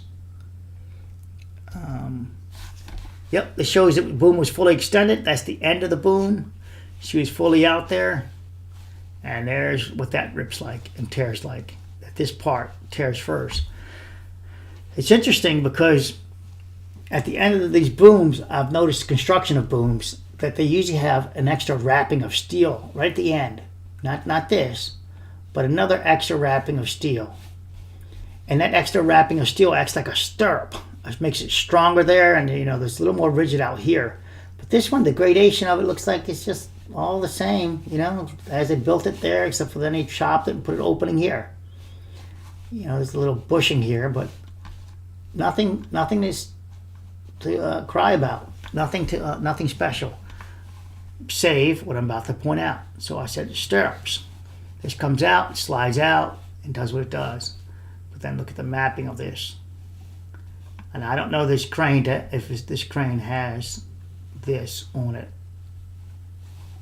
normally. I'd like to see it. It ripped back to that point and stopped. I'll also impact it there. Here's your bolt patterns. Yes, they call for certain bolts in height and length and PSI, kips, things like that. And they appear to use every bolt in the right location. I think I found one that was different. The police report verifiable now is that he recalled, and he had no body cam on this guy, he recalled that they used a sling wrapped around it, and it's in the police report, and that they were choked, basically wrapped around it and lifting up, wrapped around the steel. And there is the shackle. It doesn't appear to be broken, which is good news for data collection. And right here, I can almost make out like it's wrapped around. All right, almost make out. This is the best image I got. I don't have another one up at the top there. I got one over here. It's right here, it looks like that's the tag, like the tag you see here, what's tagged. Looks like that's the tag right there, which might indicate that it was wrapped. And if I'll give you the next shot, there's the tag there. And now this is the image. This is, am I zoomed in on this? Nope. That is the image. And this truck is going for sale. Anybody need a truck? And it shows the cabling, all that worked, obviously. Little mud on it, Ford, little dented, but you're good to go. Tires held up well. I did take note of that. Huh. This is interesting. It looks like a new trailer. Looks like a new purchase. This lettering is good. There's no scratching from the chains and stuff like that. So that's just noteworthy. Looks like a new trailer.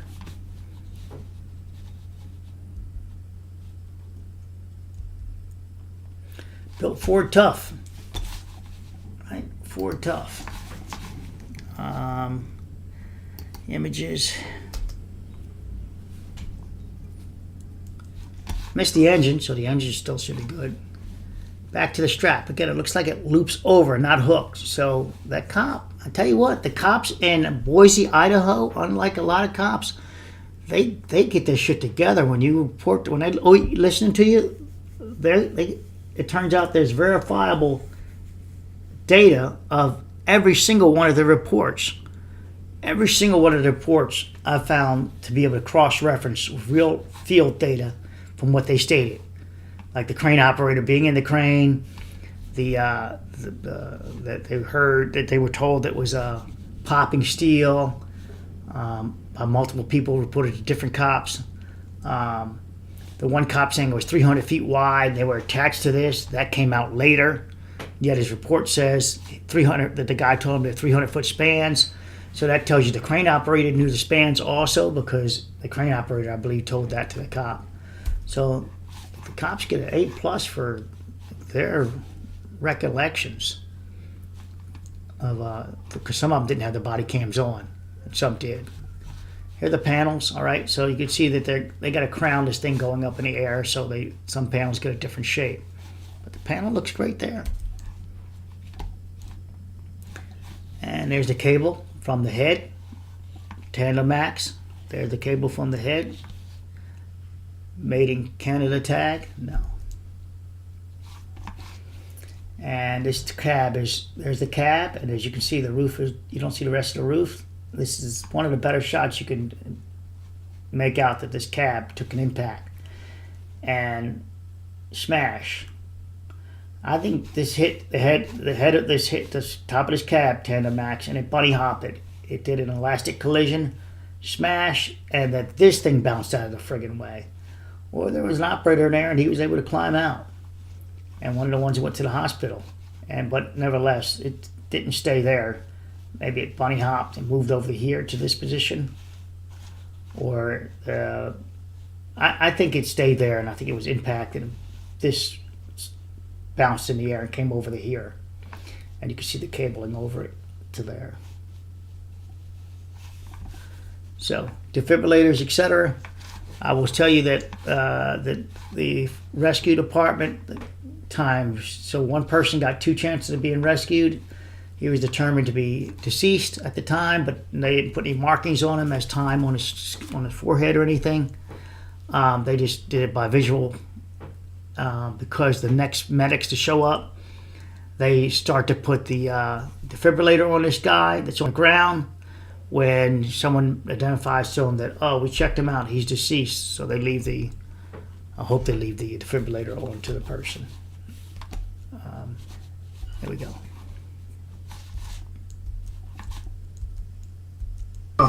Okay, guys, I want you to know what I'm working on. I do have How the hell did that get in there? Those two got together. Okay, there's our back and forth. This is the back and forth for tandem max, and I'm both trying to figure out the angle of the crane before I got the real data.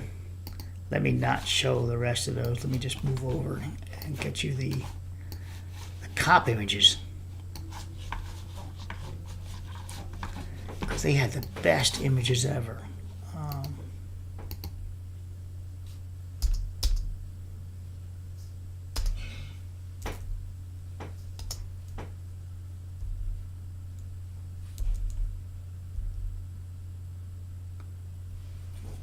Yeah, there's the image here. The one where I said that it appears that these are close together, but be careful of compression. They could be further apart. And this is what Tandem and Max and I argued over about. I said the cabling from here, I think it's this cabling. And it's just coming back around. And I win that one on that one.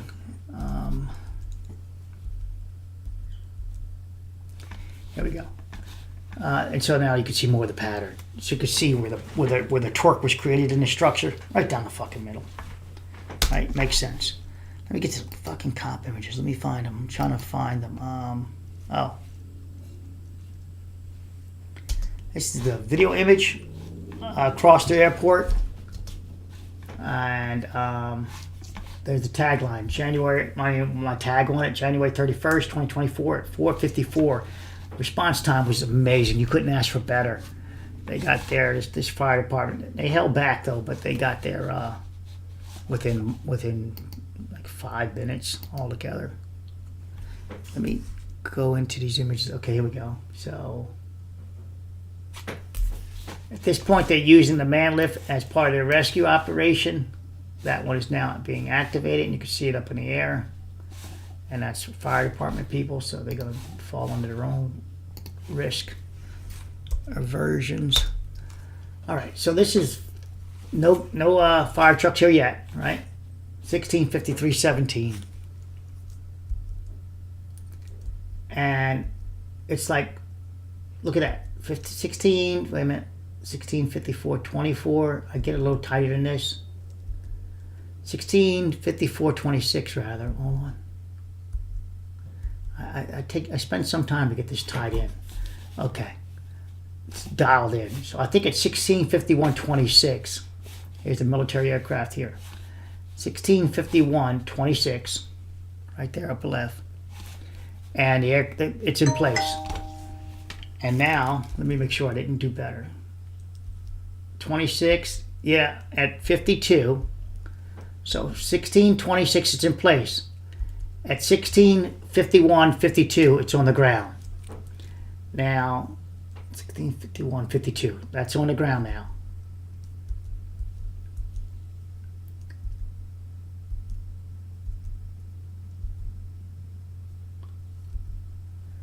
At 51, 50, so less than 2 minutes. They're there. You couldn't, like you said, couldn't ask for a better chance of survival than that. And that's the image from that other side of the airport. Right here. Now it's on the ground. 16:51:52. It's less than 2 minutes later. I did go into the video to see that airplane guy that claimed that he took a photograph of it just moments before with the UPS, which would be further down here, the angle. And I could only guess that it was the UPS plane as it landed. All right, this was some enhancing I did. 16:53:25. And there's 45. There's the plane getting takeoff. And again, 45. And it's still in the air. It's still 6:51:45. I'm sorry, minutes. 16, isn't it?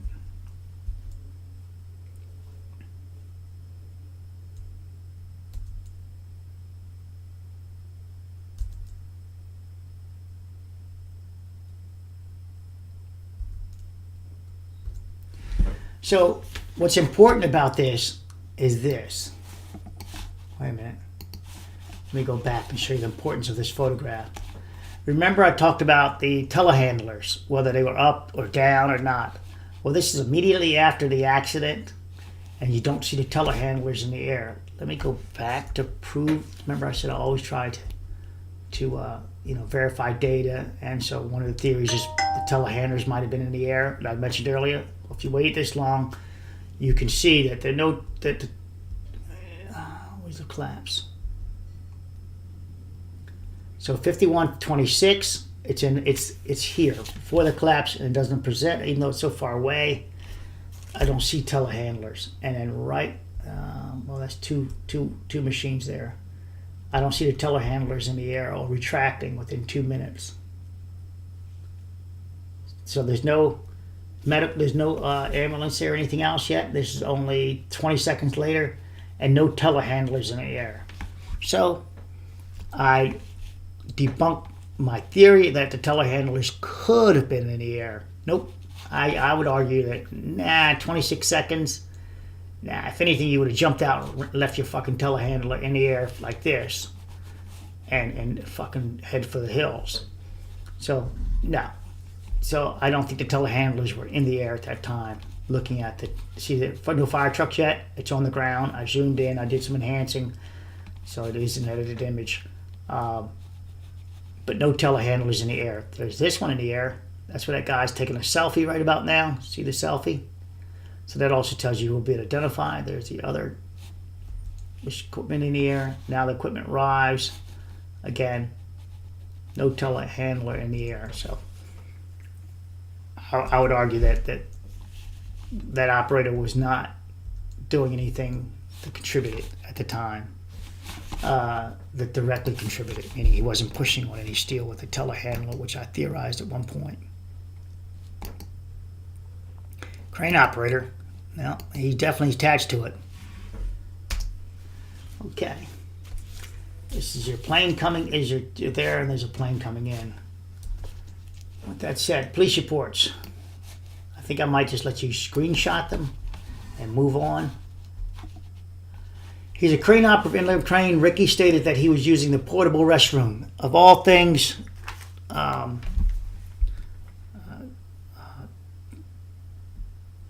Tandemax said, maybe, okay, I get the joke now about the farmer thing. My man just sent me a text. Of all things, the Tandemax said, hey, I heard the crane operator wasn't in the crane at the time. Maybe he was taking a shit. Maybe that's excuse they're going to be doing that. Well, this crane operator apparently was in the crane at the time, but there's another crane operator on the job site that was literally in the shitter. So Tandemax, I laughed my ass off when I saw it and I read this, because Tandemax said maybe the crane operator was in a shitter, and he locked the boom and he walked away and he wasn't there. That was his theory. And because they did talk about crane operator not being on the ground, it turns out there's two crane operators. So yes, it is true, one was on the ground, but one was in a crane. They made it seem like that operator public relations report, I think it was, made it allude to that. Whereas in reality, it was a crane operator in the machine and a crane operator in the shitter. And Ricky states was using the portable restroom on site when he heard a loud metal noise. Ricky stated he looked out the mesh out of the fucking, he must be pretty tall, looked out the mesh of the shitter to make sure that nothing was falling on him. It's plastic.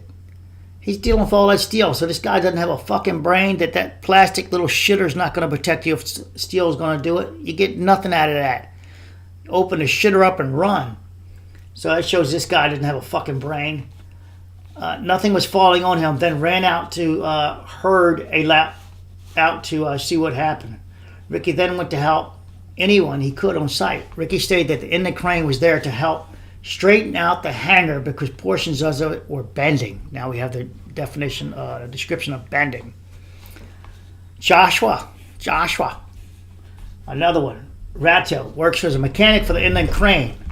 So probably an oiler as Tandem Max stated, keeping the crane all creased up. Joshua stated that he was in his truck when the hangar began to collapse. Joshua put his truck into reverse and avoided being struck by falling debris. Joshua got the fuck out of there. He evaluated the knowledge. He knew he was in a truck. He put it in reverse and hit the gas pedal. I'd like to see Joshua's truck, because what we would like to see underneath of Joshua's truck is that a truck that basically dug itself into the dirt. Because you hit that gas pedal so hard, you should see some rocks, a rut, a serious rut. Unless he was very knowledgeable and aware of his truck and he let it torque. He could feel the torque of the truck and back it out as fast as he could, which is pretty skillful. Joshua stated he saw nothing suspicious and believed the collapse was due to engineering problems. So he saw nothing suspicious, but believed the collapse was due to engineering problems?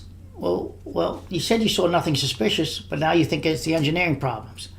No, it was fabrication. Joshua stated he did not notice a specific action caused the hangar to collapse. Ass kisser. Colin Moser works for airport operations. Colin stated that at 16:30 hours, he set off on his usual route to tarmac. Colin stated on the tarmac. Colin stated he saw the hangar collapse from his truck and called it over on his radio per procedure. Colin did not notice any suspicious activity related to the collapse. Okay, suspicious in this case means the cops are asking them, have you seen anything, you know of any of your workers? Anybody hate somebody? They were asking that stuff. On the above date, I arrived at the hangar collapse. All right, let's move on. Next police report. I interviewed Tommy Estrado. Excuse me, belching. So, first from Pina stated he did not believe the incident occurred on purpose, but it was an accident. Whatever his name, Casatenda Pina stated that none of his co-workers appeared to be actually acting differently, angry or upset. Stated that no one crashed into the crane because they were asking the possibility of someone crash into the crane even. All right, further, next person. I don't know how to say it. Estrado. I interviewed Tommy Estrado and asked him about what had occurred. Estrado stated he was working on the crane with his co-worker when he heard a loud noise. Okay, so now we got 4 workers there because we got the one out in the shitter, one the oiler somewhere else, one on the crane, and now Estrado with his co-worker, because was he working on the crane when he heard a loud noise. Estrado said he looked back and saw the structure start to fall. I asked Estrado if he believed that the incident was occurred by him, but wait a minute. Estrado stated he did not believe the incident occurred on purpose, but they were told to work fast today because it was expensive to rent equipment. So Estrado, he works for the crane company, was working on the crane with his co-worker when he heard a loud noise. Working on the crane with his co-worker. See, I don't know what he was doing. All right. So is this an inland person, or is this just somebody saying co-worker and we're working together? I don't think so. I think inland didn't ask the workers from the other people to help us work on our crane. So I think it's inland and inland, I believe, Tommy Estrada. But they were told to work fast today because it was expensive to rent equipment. And there ends what I talked about. The speed was the death of it. Save that money. Next police report, redacted. He told me the building began to sway and that he knew, okay, this is, I think I go over this twice. I learned from where the victim had been transported via ambulance. This guy shows up to the hospital. He asked the guy, the cop does, asked the guy, I contacted Monaco Lopez, who was in emergency room number 11. He told me his left leg. He told me his left leg, back, and head hurt, and had visible injuries to his head. Monaco said he was on the lift in the middle of the building. He told me the building began to sway. Remember the sway? This is critical to my theory that sway means back and forth. How I stated it went first to one direction and then the other direction. Sway, and then all he knew, the medical professionals in the hospital were unable to give him any diagnosis. He was basically knocked out. He woke up there and fucking that's it. Okay. He was unable to give a statement to what happened to be able to move. Unable to move. Okay. This is crazy, right? So, David Stark was a superintendent general contractor employed by Big D. I asked Stark what happened. He said they were finishing up the last girder today. He was on the ground in the middle of the structure and heard several loud pops and a creak sound. In his line of work, that tells you to run out, which he did. He ran south towards the runway and then ran around the perimeter to check on the site and workers. He called out for help and went inside, seeing one guy not moving. He rolled him over and thought he was dead. He later saw him on his knees. So this guy's fucking great. He rolls you over and thinks you're dead. And then later sees him on his knees. He walked outside, left, and felt he was going into shock. He waited outside and felt he was going into shock. Adrenaline going up and down. I asked how many employees he had on the site. He believed he had 15, and Big D Construction and Inland Crane had 4 to 5 employees. Okay. I asked Stark about any problems with the construction or anyone who was mad that would be done something and would have done something intentional. Stark said there were no problems and nothing he saw that was out of the ordinary. He further states here, it was a standard building, but was his first steel building. So this guy didn't even participate in any other steel buildings ever, because he says it was his first steel building, and what is he? The superintendent.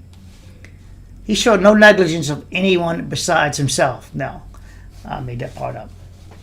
It's him. He's the negligent one, taking a job, never doing this ever before, no steel buildings ever before, and he's the superintendent. He said Dennis is one of the owners of the company whose brother was deceased inside the building. So, but this is still, OSHA will still find that lack of supervision, that this is not this guy's fault, unless he happens to be a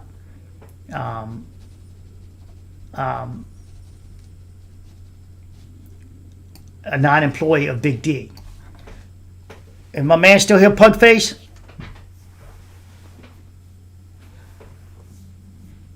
Did you read it? He was a superintendent, general contractor employed by Big D Construction. Kind of weird the way that's worded. Was he a general contractor? Or was he, meaning a subcontractor? Or was he the employee, the real employee of Big D? It says employed by Big D, but I'm confused the way it's worded. If you just say I was a superintendent, contractor, JC, general contractor, superintendent, GC, superintendent, GC, he's got multiple titles there, guys. There is a GC, and that would be Big D, and then he would be a superintendent for Big D. So, but he says Stark was a superintendent GC. GC is Big D. So I'm confused by that report. Okay. Jason Skyberg. He works for BD Construction and was on site. What happened? Skyberg was inside the middle of the structure when he heard that what he thought was the sounds of cables popping. So he heard the nuts popping, right? Pop, pop, pop. Yeah, you can read into that the wrong way. He ran to the northwest out of the structure. He saw one guy was bloody and guys in a lift. First responder arrived and started helping. Skyberg said that the inland crane employees were on the outside of the structure, which is weird. So he's stating that they were outside of the structure at the time, maybe, because one said he was in the crane. Now, Terry Lato was a crane operator employed by Inland Crane. He was the only one operating a crane at the time. So he was literally operating it. So he was in the cab. And this is further part of Lato's crane, right at the top there. I had a screenshot again to get you the picture. The thing. Since the others had been released, he was holding one piece at 5,000 pounds, meaning the force he had on it, while they put the purlings in. So he was holding, we know where he was holding a damn girder. But what's 5,000 pounds to a span that great, 300 feet, that weighs, I don't have the drawings right to pop up in front of you, but I think it was 120,000 pounds. So what the fuck is he doing just 5,000 pounds? That's like a nudge, right? Oh, we're so close. All we need is 5,000 pounds of your force that he claiming he has on his machine. Now, our man Tandemax did his calculation, said that machine could do about 15,000 pounds where it was. So even 15,000 pounds, and the way he was connected to that steel, what was the intent? What was the intent? You would create a torque action if you're strapped at the bottom of it. Remember I showed you the image where it's strapped around, slinged around the steel. So it's on an angle like this, unless it's 100%. Let's do a screenshot here. Let's show you what I mean. Let's pull this over. Let's do an I-beam. So here's that steel, and the fucker's huge too, just so you guys know. It's around that part where it's connected, about 10 feet, I think. So let's do a sling in a different color. So actually, I'll do the sling first then.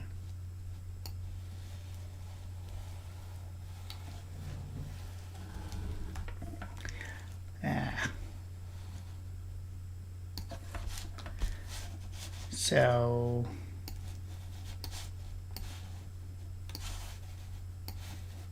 oops.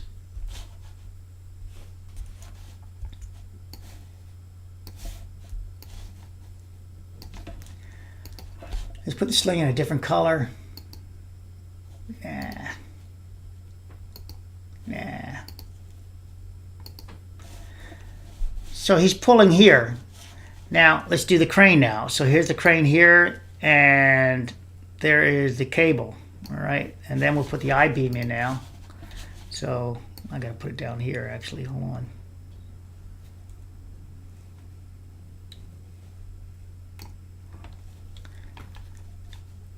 I lost my, something just popped away from me. See, that's in line. See that where that is? That's in line. And there's the H-beam. Now let's put the thing around the sling.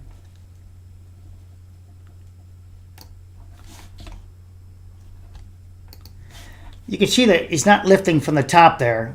That any lifting is going to create more of a torque action. All right, so I'm going to pick two angles here. And you tell me which one. Or they're opposite each other. So here's this link. If you see the cable, it's lined up perfectly with the center of the I-beam right here. All right. So as he lifts, as he puts 5,000 pounds on it, there it is, perfect.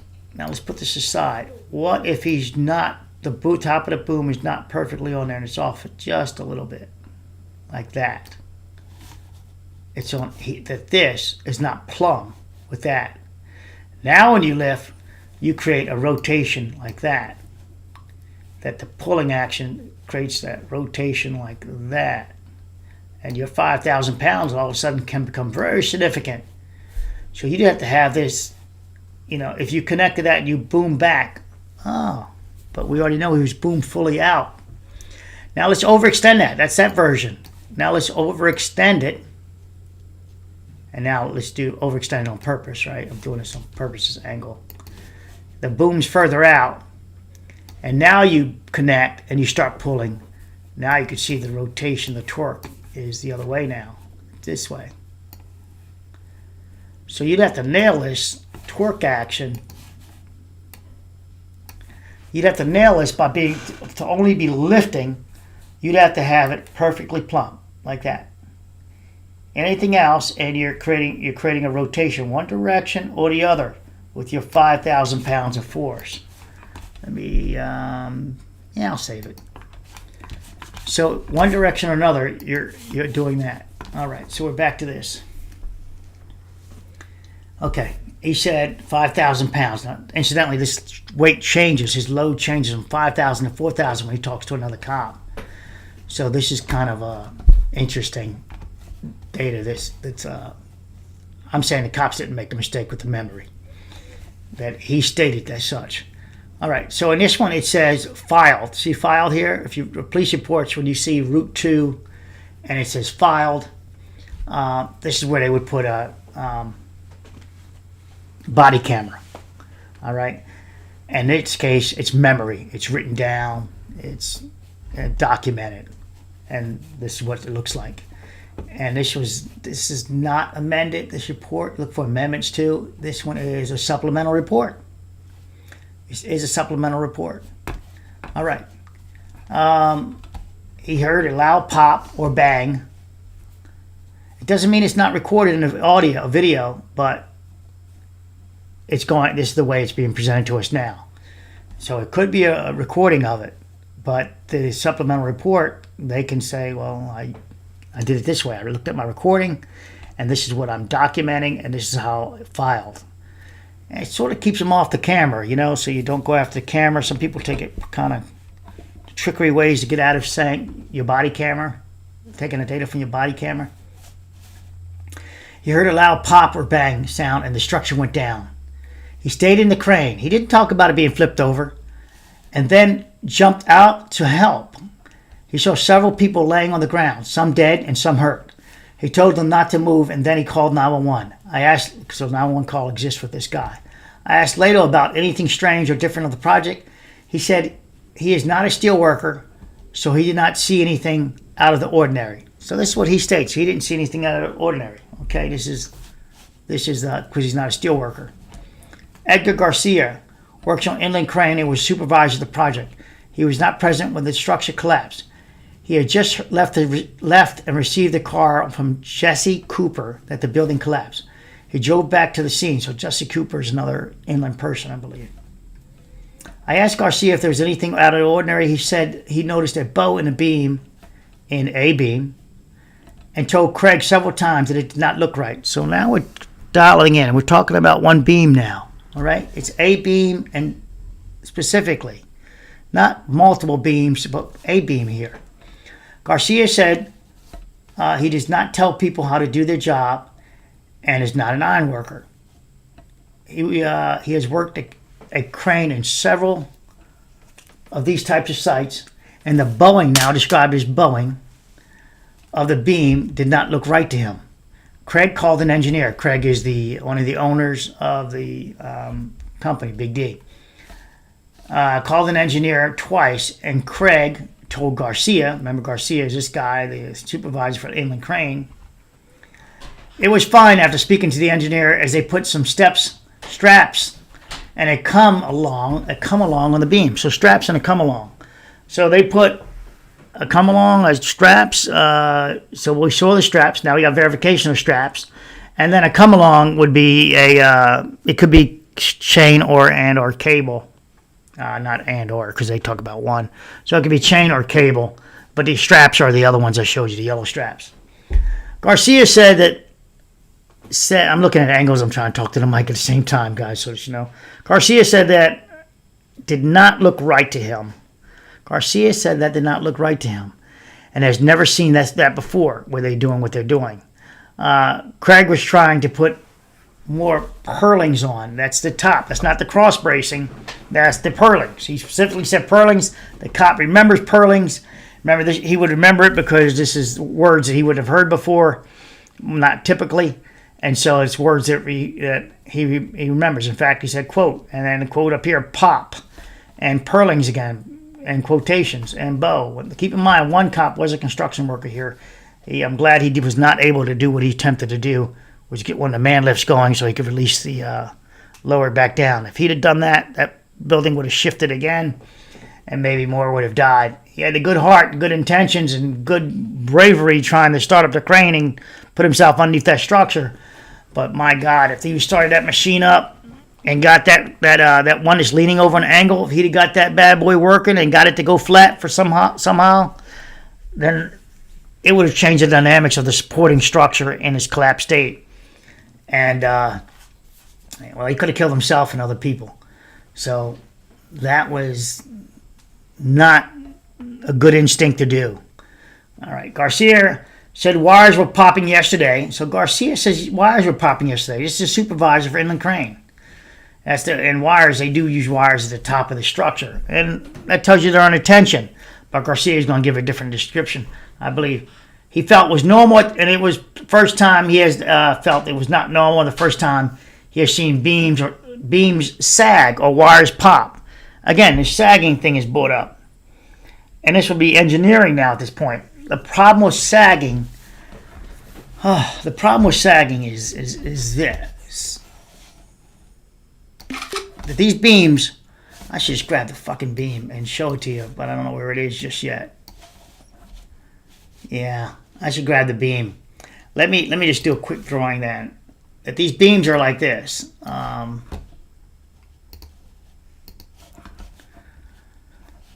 So these beams are kind of arched like that. I'm exaggerating because it's a very low pitch.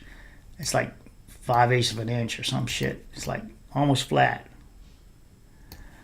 But the bottom steel is same difference, like that. Hey Randy, I saw your comment. So I'm exaggerating so you can help understand what I'm going at about sagging. About sagging in the middle. So sagging is like this. All right, let's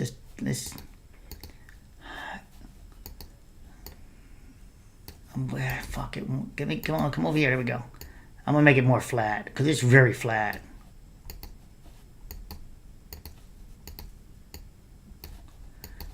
Fuck you. So I'm trying to make it parallel right now.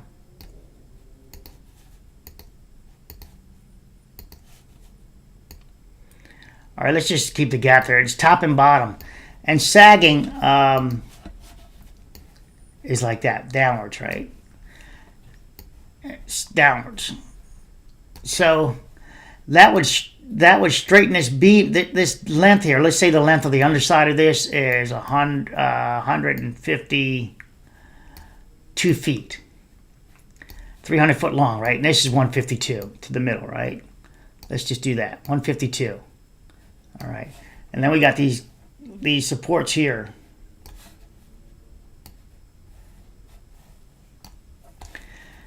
Sagging going down would do what would this being locked into that location would create a pushing out here. The ends would push out. So sagging in the middle would push these out, and that would make this tilt. Let's do rotation because that's the way you speak in terms of what's really going on, the rotation. And that would make these guys tilt this direction. Let me do one line and then let me, okay, I didn't mean that line. No, let me do one line like this. I couldn't resist one line, get it? Let me do this one line and I'll tell you what's going on. So so this is the side of the base there, right? So if this is the push down, this should push out. And here's the top of this. This should push this out like this. And that would lift this end up over here off the ground. Up, right? It would lift this end up. That's not really indicated by the the ripping of the structure, that the sagging would push that out. Or you would see, which I looked for, a deflection in this as it pushed against here, and the anchors were able to hold that amount of pushing. It would twist this, it would torque it. And it was two of them. They mattered to me. I looked at the back of them. When I talk about the backs, it would be pushing. It would be pushing. So if one was doing it, remember how they were together, and he only describes one, this inland crane guy, right?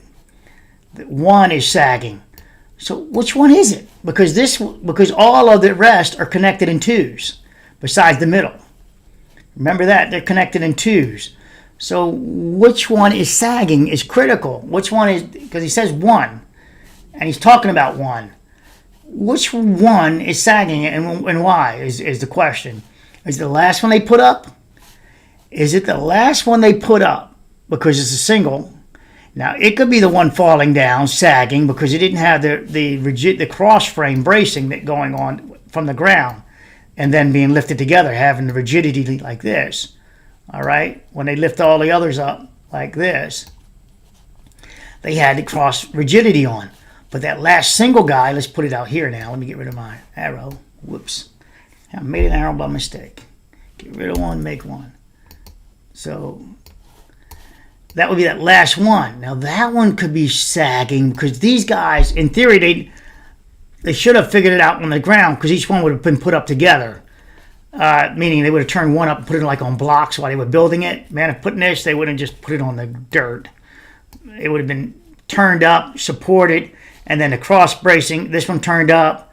The cross bracing probably put on one. This one lift up by a crane, board over, stop, come along, pull it together, put the other cross bracing on it, put the purlings on top of it like that, all on the ground. Made that one secure, these bays, right? Two of them at a time. And then they hook their cranes up to them with the spreader bars or however they hooked up, and they lift and they put it on top of the uprights, of these uprights here. Like that.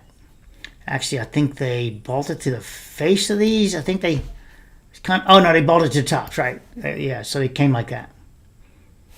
Another job site I was thinking of, bolting to the face was the method, which was odd.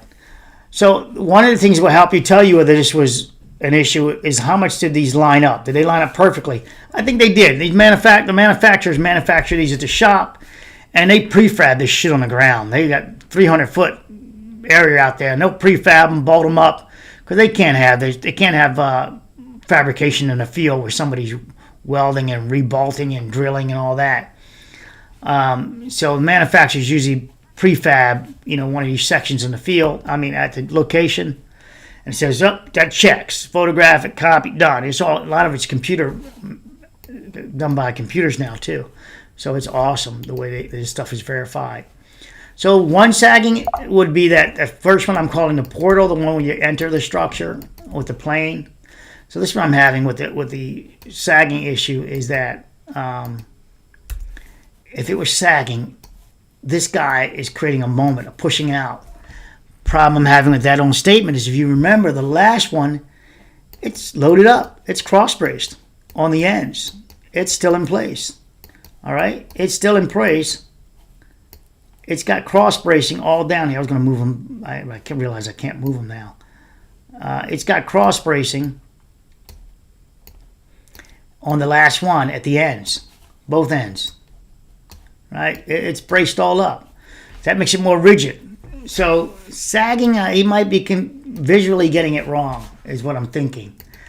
And I'll leave open that it was sagging. This thing is 300 foot, but remember, this is probably fabricated in at the location, and they would have seen sagging. The engineer, the fabricator would have said to the engineer, "Hey, did you account for sagging of this span? Do you want this thing to sag? And if so, well, you'd say, what's the reaction on the end? If it sags." If it's pushing out because it's not rigid enough and it's sagging on the ends, what's the reaction on the end? Especially once you get snow load on it. You get snow load on it, and now it's going to sag and push out the ends even more, and you could pop your bolts then. But it would be the inside bolts, not the outer ones. Let me look at my cell phone real quick.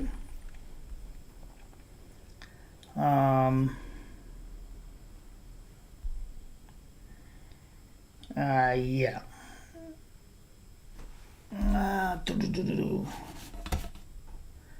Motion sensor again. I'm going to open that up real quick, guys, and look at my cameras. And see why the motion sensor's off. Okay, nothing. Somebody just in the driveway, they pulled away. Someone pulled away.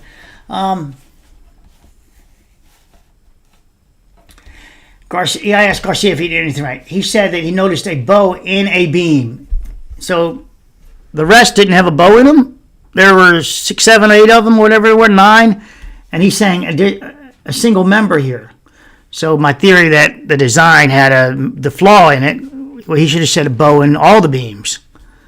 All right, and they were about, especially really not that last one. It had even a shorter span of cross bracing. The cross bracing was significantly closer together than the other spans, so that would be even more rigid. So this bow, I think it's that snake thing again, because that repeats itself somewhere else. So I don't think he understood what bow means in engineering terms. A bow, sagging, hogging. Well, wait a minute. He says, wait a minute. Let me read it again down here.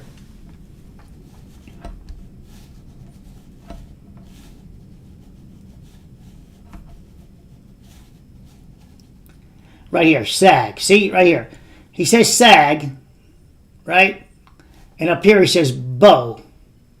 So he's using 2 terms. One is this could be their snaking, and this is your difference. Sagging is down like that. Hogging would be up. Hogging would be a crown like that. Sagging would be like this. And he's talking about A. But then he says this in the second paragraph by the cop. Said wires were popping yesterday, which he felt was not normal as it was in the first time, he said. Now the wires are going across from one member to the next. If they're popping, that thing is not staying plumb. It's the middle of the long span, 300 feet long. It's wobbling, if you will. Wobbling, it wants to go left or right. It wants to go put the cable going in tension. And maybe one is pulling, or maybe one is pulling out to the right and one is pulling to the left, and that pop the cable. These cables, I don't know what tension they were, kips that they could take, but to pop them, it's fucking pretty impressive for the amount of load it would take. And yet the engineer reportedly told him, you're good to go. I don't believe that the engineer said that. If they did, it's the same engineer that worked on the FIU Champlain Towers type theory, where he comes out and he says, those are just cracks from plant growth. Hello, MP Schaefer. So no, these cables would be from, the cables would be under tension, and you'd figure out what the tension and the connections on each one, the bolt connections. And literally, you just look at the fucking cable that broke, and you figure it out. You look at it, and you go, it broke in the middle. Just take the cable, you go test the cable, and you see what it's rated at. OSHA would test the cable and say, all right, this cable breaks at, 80,000 kips, and he was only supposed to put 20,000 on it just to tighten it up and hold it in place. So this thing was that cable that broke is giving you your moment of your failure. So when you find that cable that he's talking about, that's the critical starting point. That cable that broke is telling you exactly where the tension was on the system. The bowing, the sagging, what's the other term on it? They used a couple of them, snaking. So that you find that cable and you found your beginning of your problem. And this is what this video was about, was my one-off video, my last one, and I want to give whoever waited this long, stuff like that. That you find that cable and you find out where the failure was happening.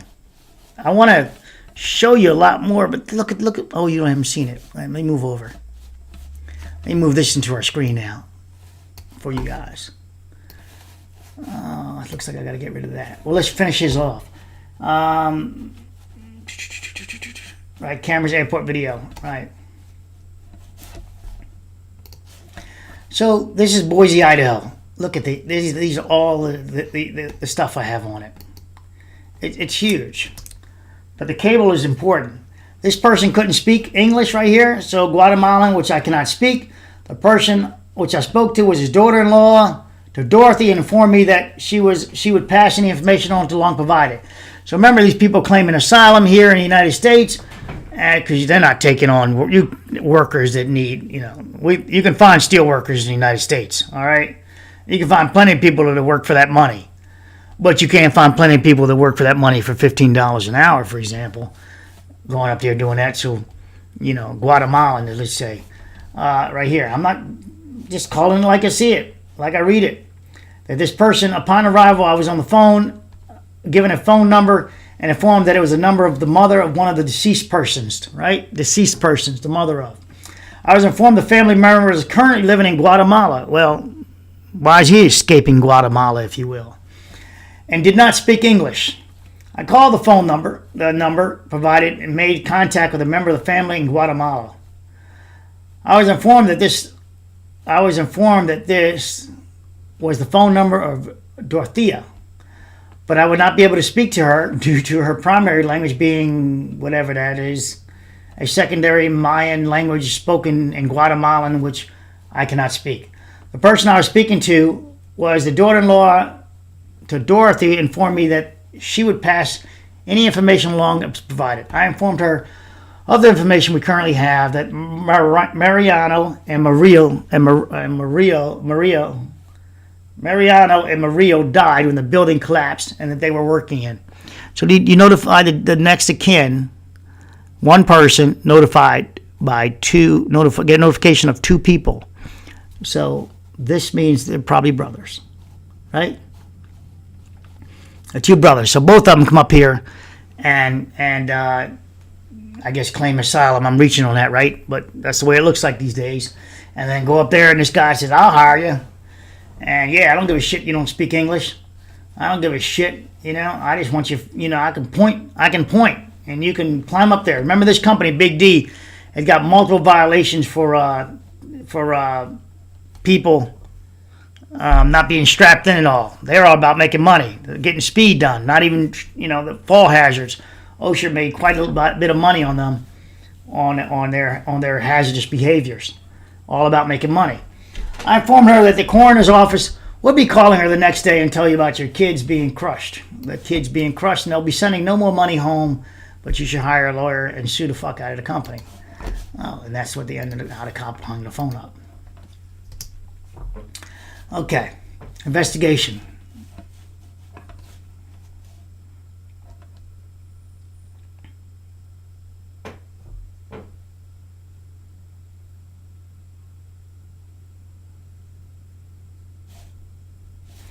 While approaching the north side of the structure, officer, whatever his name is, observed a deceased victim, which within the structure. Paramedics were aware of the individual and were waiting to the remainder of the structure to be cleared. Dispatch advised that the three victims had been transported to St.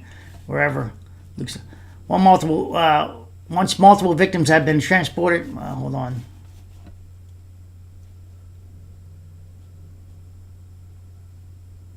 Yeah, that screenshot. You guys can look at that, pause it and read it. I'm going to move away from that and go to the next one. All right.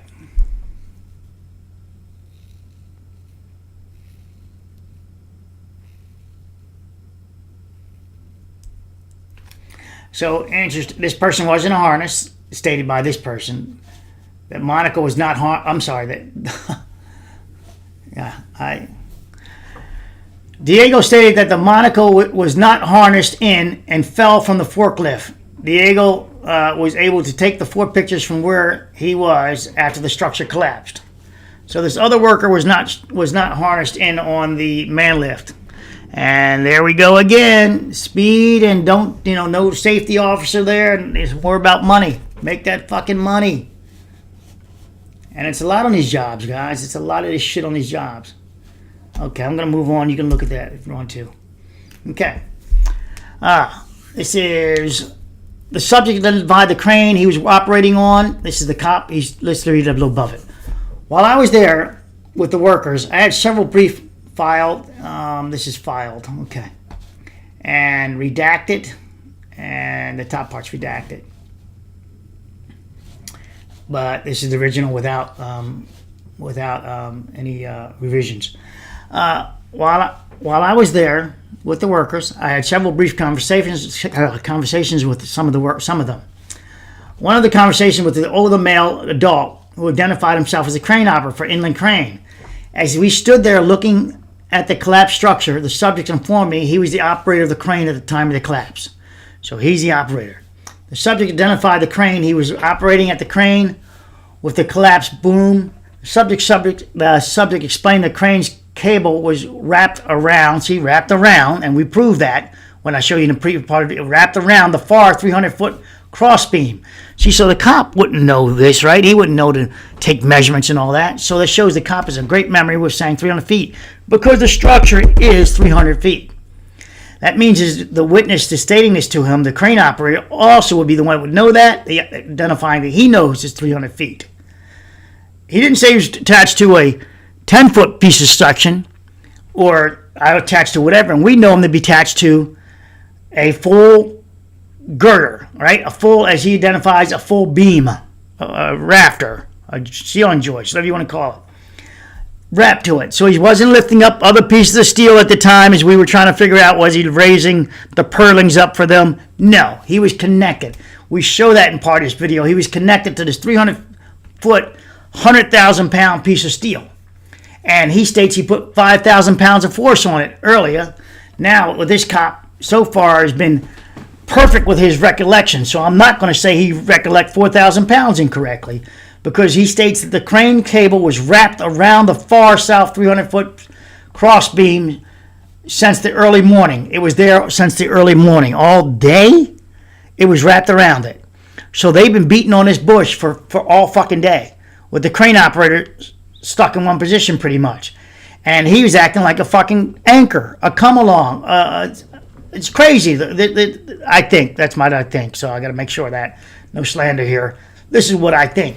He states the cop states he was there all day wrapped around this thing since the early morning. Remember, this thing crashes late in the evening. So this tells you that they were fucking around trying to tie this thing together while they told him, "Thanks, Christine. Thank you. Christine, I just saw the money pop up. Let's go and buy me a SD card. SD card with that one, or you want to give it to the cats. I'll go either way. Thank you." Okay, so at the time of the collision, the crane's load was only 4,000 pounds, he states. At the time of the collision? At the time of the collapse. Right, my brain is reading. I guess it reads what it wants to read. At the time of the collapse, the crane's load was only 4,000 pounds. As the building collapsed, the subject remained inside the operator's cab. The subject believed as the cross beam which the crane cable was secured to fell to the ground, the crane's boom remained intact, is what he states. Remember, that's why it's so important to me. He actually states this. He believes the crane's boom remained intact. However, once the boom struck the ground, it created a shock wave which folded and broke the crane's boom. So he didn't even know that the fucking crane boom, as I show you in the video, cracked in the sky. He thinks that this guy's not that bright, because for that to happen, it would have to go way over in the air, crack, and then come back down.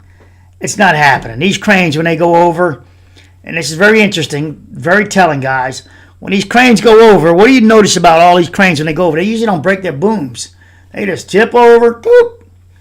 But in this case, I think that outer spandrel, that outer portal beam, the 300-foot span, was falling away, and while it was falling away, it pulled on that cable, and he didn't see it go from 4,000 pounds to 50,000, whatever it takes to fracture that boom at that position. You could look at it engineering-wise and figure out what does it take to fracture that boom. If you were at the extension, and the engineers of the crane company could tell you, yeah, for it to fracture there with the boom fully extended, you're looking at 50,000 pounds of load. It would fracture there, and at that point it's just going to just fold over. And it just folded over, impacted the truck, and then the secondary break was a home run because there was practically nothing left inside the boom. Remember, it was just a little bit of tear. So it's nothing magical about that secondary break, the one that's down by the truck. It was just a little bit of steel to tear out. So again, nothing magical about that one. The first boom break is the magical one at that angle and being attached. That's the one that tells it all. That the crane company Grove could explain that, which is now another company, from what I understand. They could identify what it would take for a new crane, not a crane that's been serviced that long, because even though you get checked out, they don't X-ray it, like every inch of it. So, it could have been metal fatigue there, but nevertheless, he states here 4,000 pounds. Earlier, stated 5,000 pounds. So he's telling me it got lighter on him, went from 5,000 to 4,000 pounds at the time. So that's bullshit. Cop recalled the exact 300 feet, therefore I am inclined to believe his 4,000 pounds is a solid recollection. Okay. Yep. And his supplement report.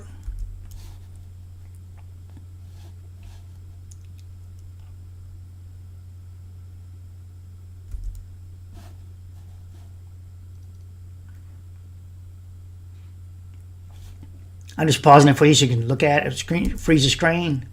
You can freeze the screen on this one.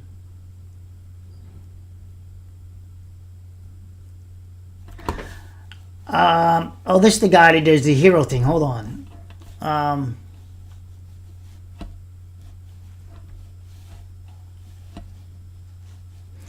It resembles 9/11. Hold on. Right. The massive steel beams that once spanned across the building, each about 300 feet long, had all crashed down into the center of the floor area, which was still mud and gravel. Amongst the twisted steel were multiple scissors lifts, cherry pickers, man lifts, and a large crane that had the main arm bent in half, and multiple bright-colored hard hats. Okay, I could hear the voices of multiple victims moaning. He's like writing a book, isn't he? A little mini poetry to it. I began to see the carnage ahead as I made my way to the center of the floor. In front of me were about 5 to 6 male workers whose bodies were either entangled up in the wreckage or were laying on some piece of steel. The first male I started my triage on was roughly 30 years old and was laying on his back with an I-beam under the back of his head. This unknown male was facing up with both eyes open. One eye was slightly turned about 20 degrees and his mouth open.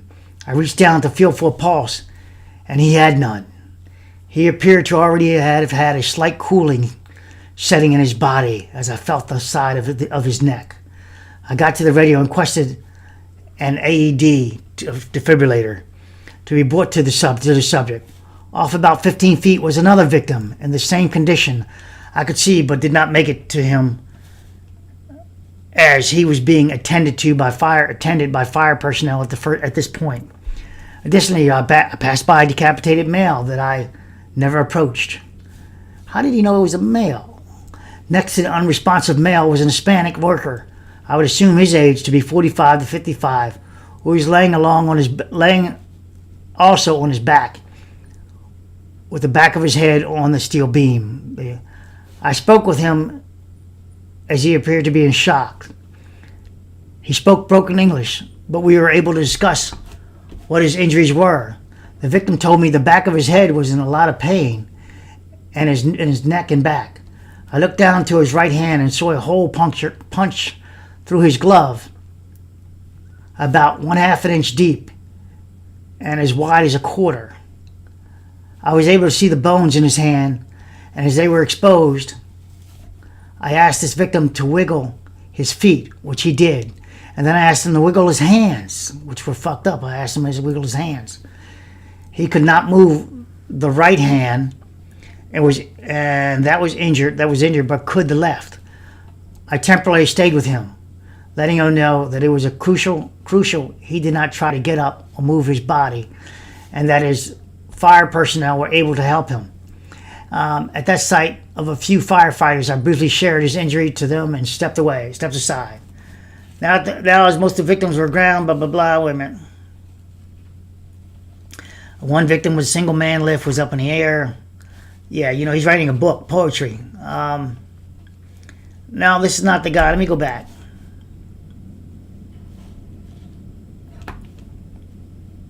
Nope, that's not the one. Okay. So now we got Miller. Miller presents himself to us. I initially interviewed Kenneth Miller, who was a crane operator on the scene. Now, Kenneth Miller our crane operator? Well, Leto was reported as our crane operator 1 second ago. Let's go back.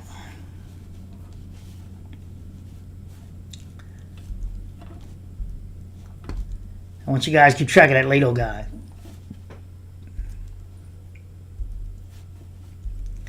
Leto, where are you, Leto?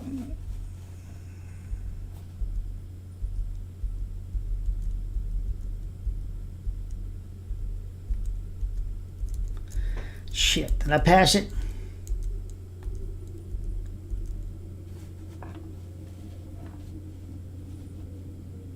No, I remember his name kind of stands out to me, right? That's Strato. This is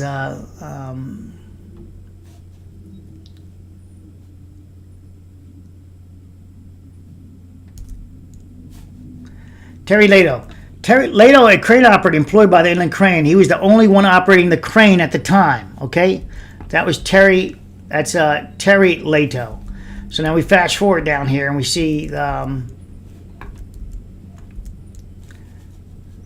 Kenneth Miller now is a crane operator. I initially interviewed Kenneth Miller, who was a crane operator on scene. Miller told me the hangar's overhead beams were not straight. Okay, they were trying to straighten them up. Now he says not straight. We got a different definition than the supervisor. He attributed that to poor assembly. I agree.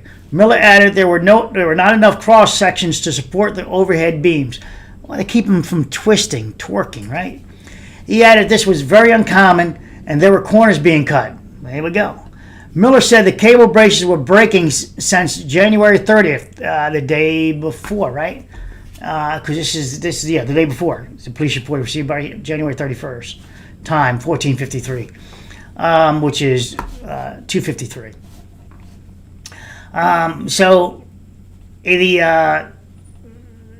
So the day before they're breaking, and they leave it unsecure. Part of OSHA's statement says you can't leave part of the OSHA requirements for building steel structures. You can't leave it unstable. You can't leave a building unstable. You can't disconnect the crane until it's stable also. It's unstable, and yet they walked away the day before and come back the next day and have this dynamic situation that they're trying to now going to just ass fuck.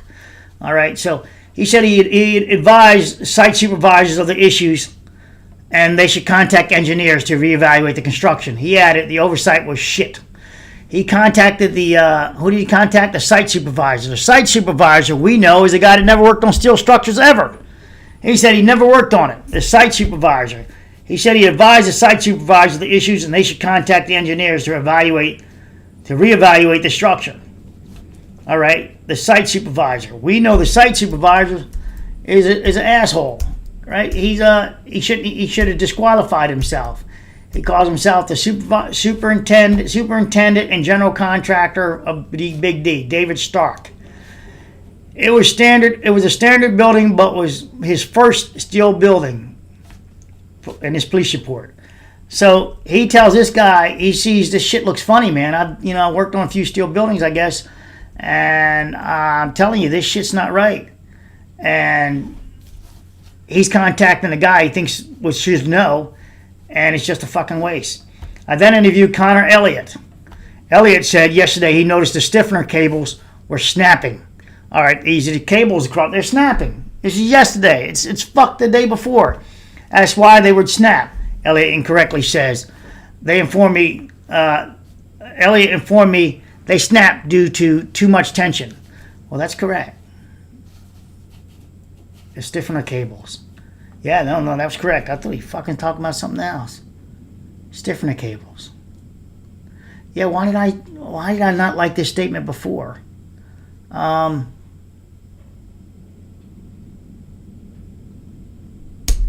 like it today. All right, Elliott added the overhead beams look like snakes. This is our Elliott guy. Snakes.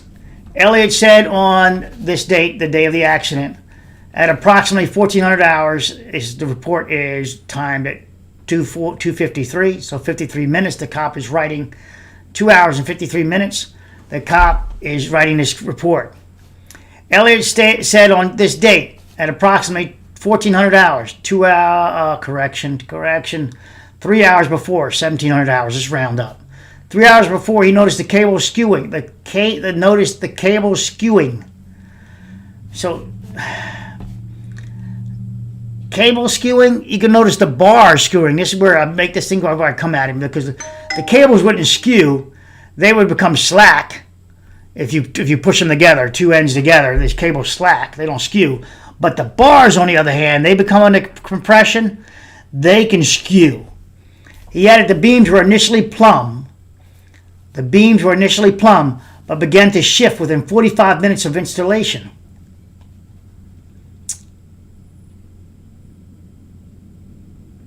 Now, see, this is weird, because they were done 2 days before.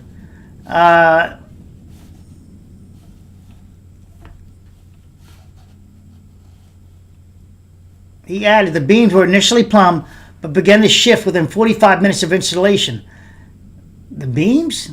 What fucking beams is he talking about? The uprights were already done.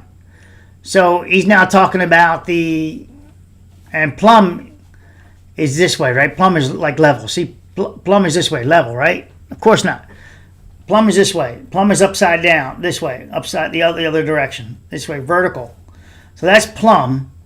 And he's using his eyeballs, so if he's seeing it at a plumb, okay. If they left it unstable, they should. Randy says, sorry, Randy, I got to move the damn screen over. Come on.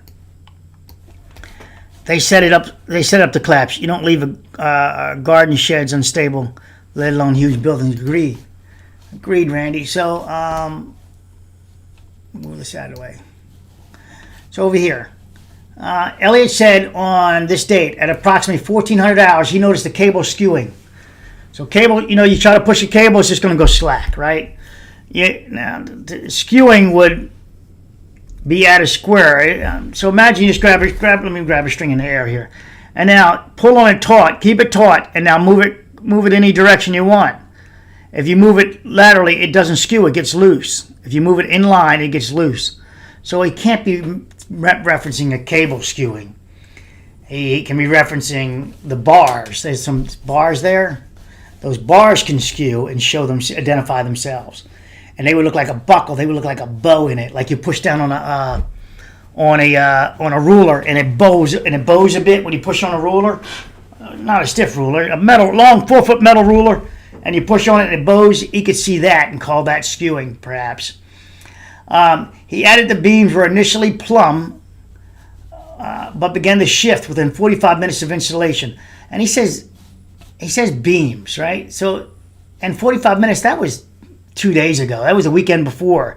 So this is kind of weird that he's referencing that. That means that 45 minutes after they installed all of them, because they installed them, they took all day to install them.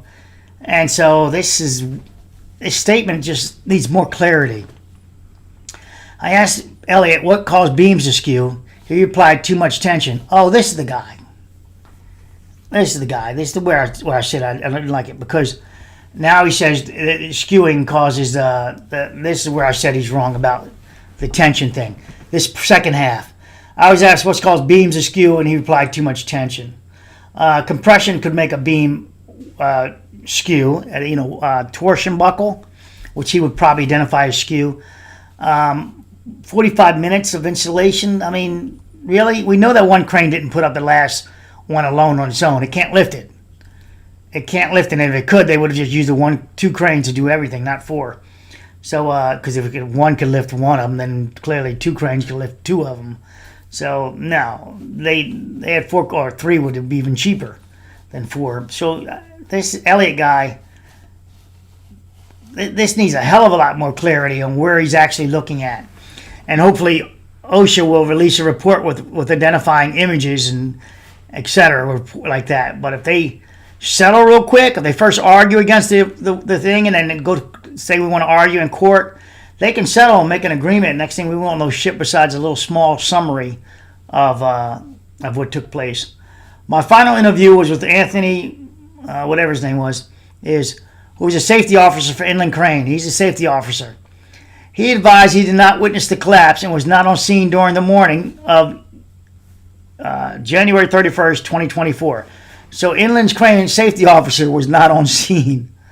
So where was he? What was he doing? Jacking off somewhere?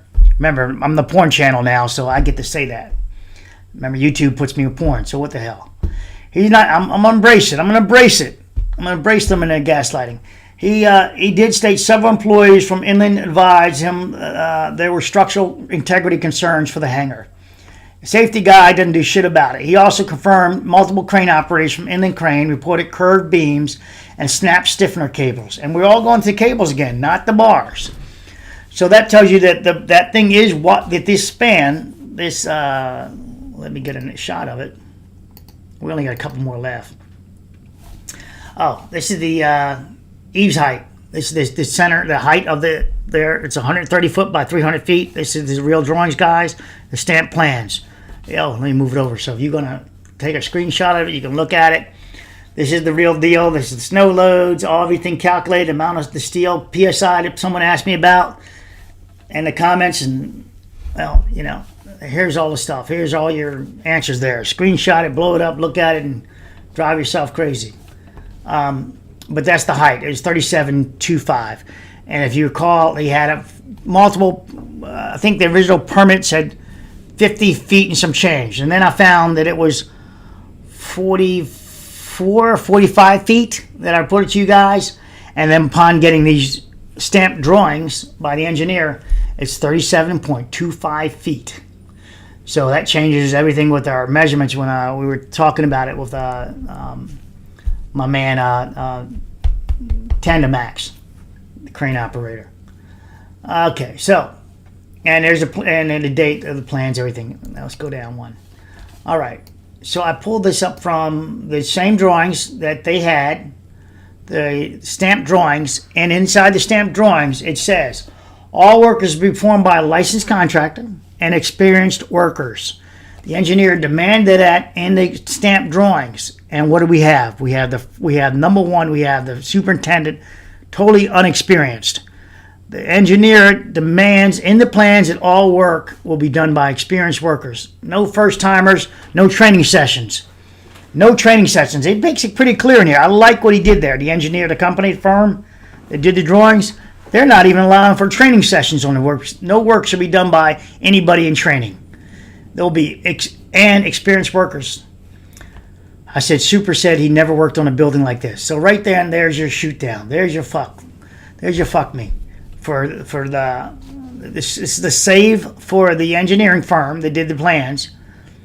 And they also talk about the something else. Let me see.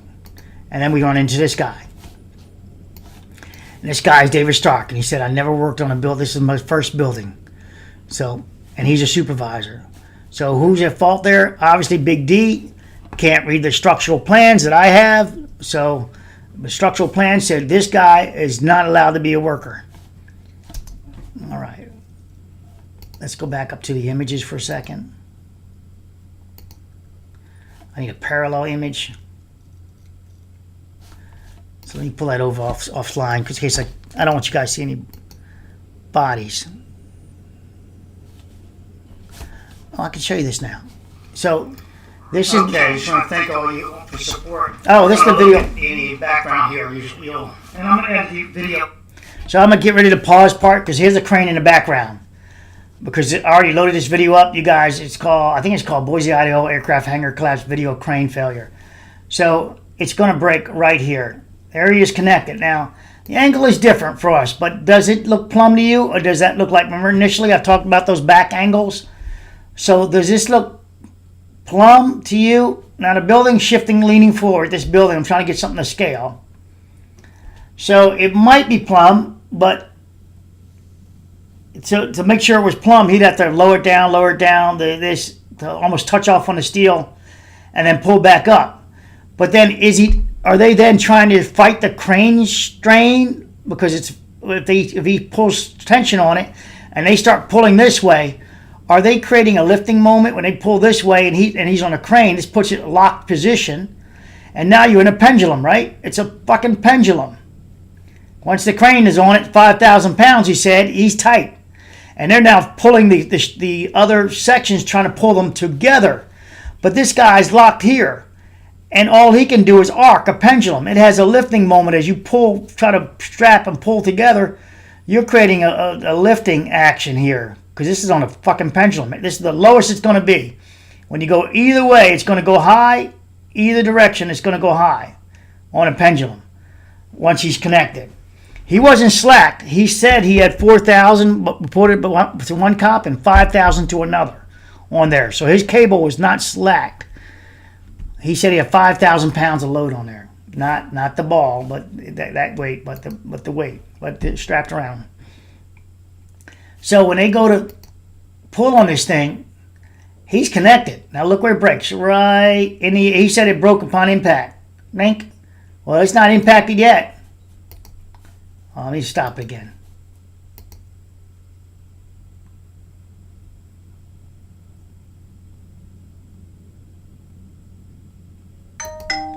Right there. It's broke. And the cable is right about here. The building shifted back and forth, right? If I could see that fucking cable, I'd be able to say it back and forth. But I say it based on the base. But it's broke now in the air now. It's broke. It's broken right there. That load, all that load transfer on as it's trying to shift down, transferred onto that cable, down this boom, and this is where the moment of failure happened.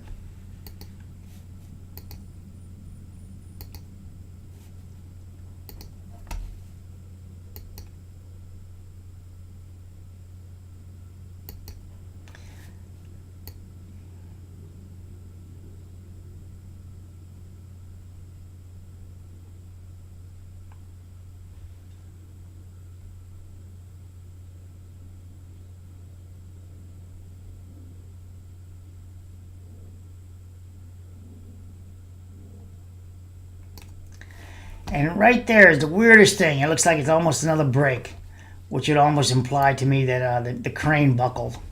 But no, I think the steel is going down. And I'll show you right here. Now I want you to look right there, and you'll see the steel of the building coming over. Just focus there.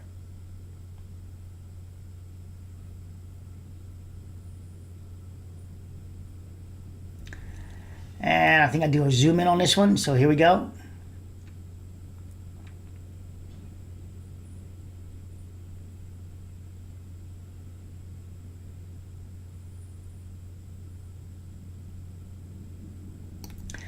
At one point, the acceleration of the collapse and the breaking of this boom is great. This was holding on still until it broke it. And how do you know that? Watch how the ball hangs in midair for a moment. The ball doesn't go down with the steel. Okay, hold on. Watch how the ball doesn't go down with the steel. Right about, let's see, right about here, the ball becomes slack. It's already broken the boom. Let me go back.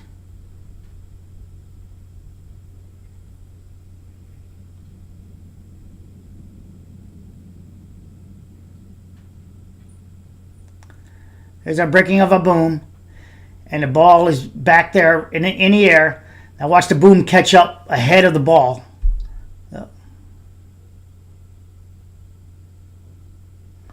Smash. All right, let's see if I got a better video of that. Let's see how I do here. That it's not.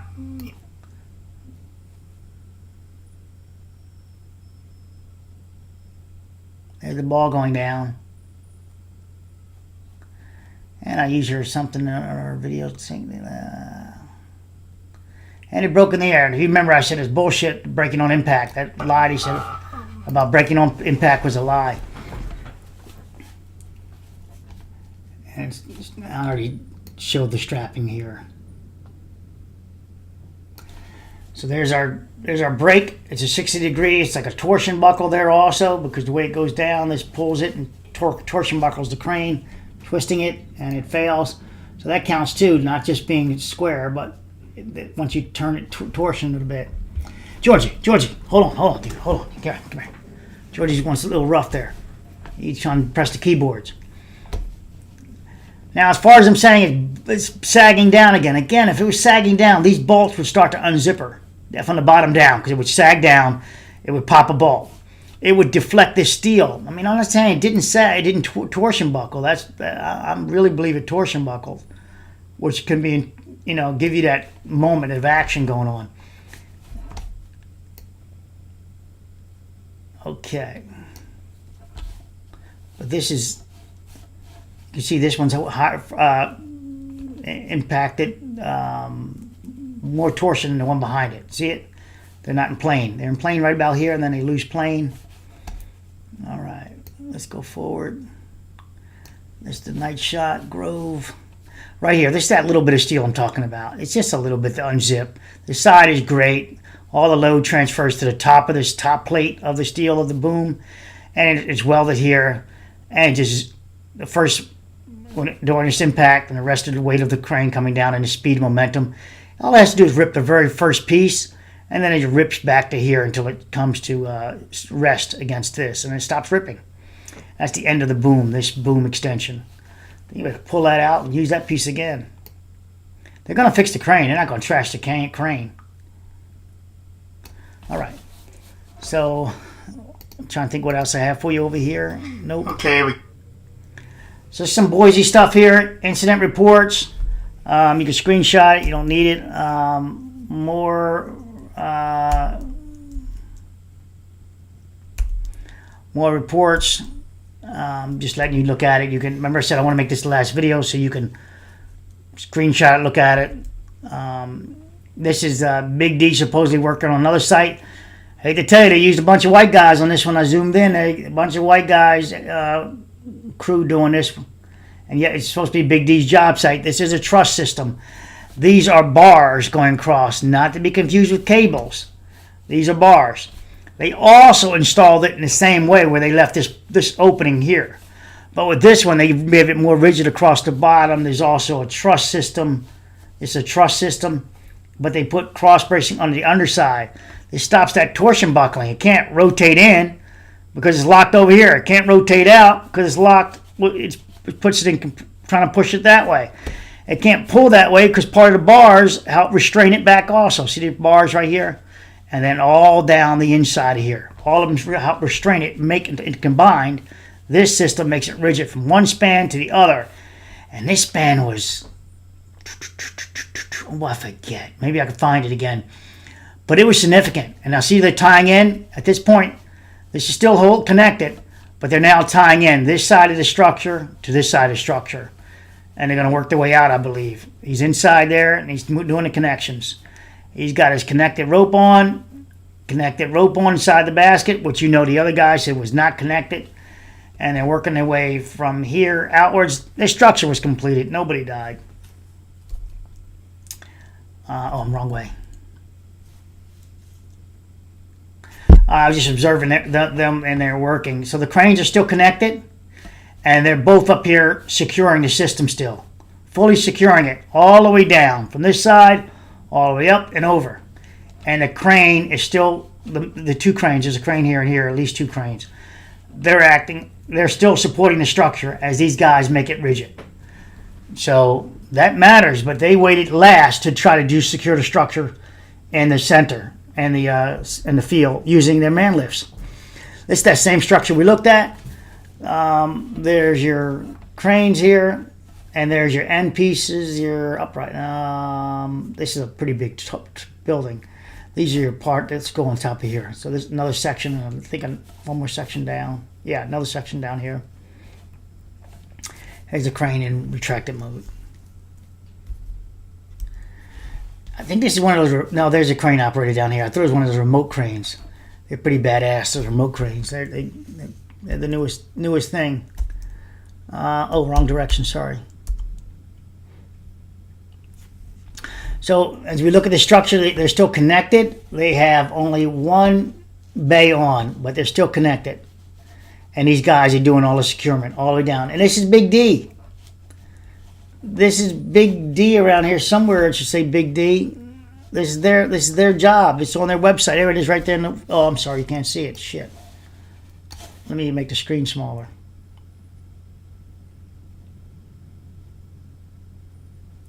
Trying to grab the edge. Hold on. Come on.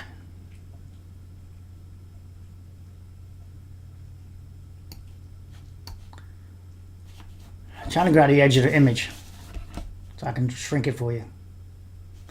Oh, that's a tough one.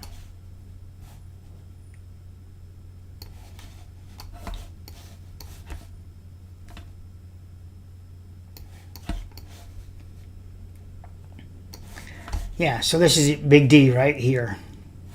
All right, moving on to the next image. And it's the image from the other side. Again, so you see now they got two cranes over here lifting this section up.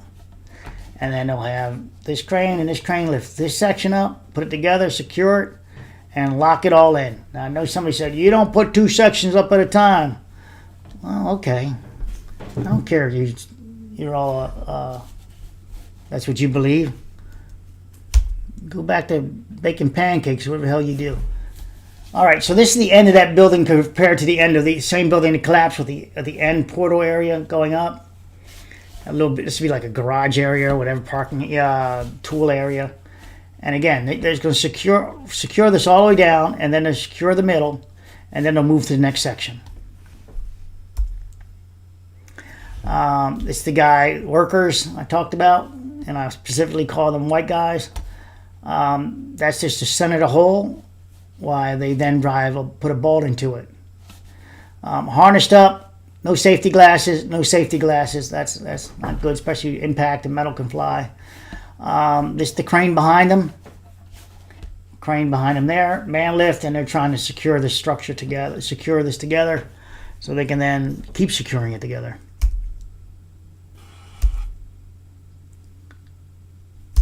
Sprinkler permits, other permits. I'm just letting you pause the damn screen.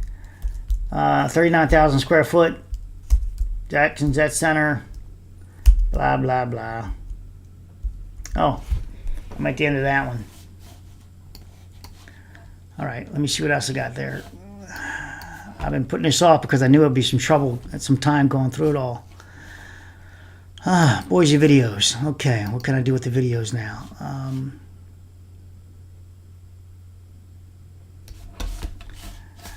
Let me move this over here for a second.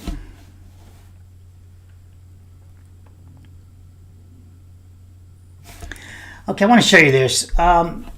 Don't go looking for dead people, all right? That's not my intent.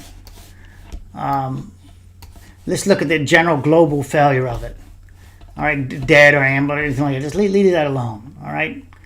You look at that huge-ass moment. Remember I said it went that way and then returned? There's that moment because it's out of alignment. It went that way. There's my further proof that it first went that way and then returned in the other direction.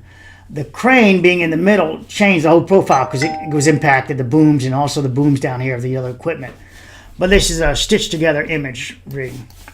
It's only about the global. I think I want to do this. Hold on. Bear with me on that. I'm going to edit that out of the primary video. I'm going to do this. I think some asshole will go looking for bodies. So let me do some editing real quick, and then if the asshole made it into the video at this time, then they got the content. But that's not my intention. Let me just do this. I don't know, because I don't know if people will be able to find the person. See, I know where they are, and I don't think you'll be able to find them in that image. So maybe I'll let it go.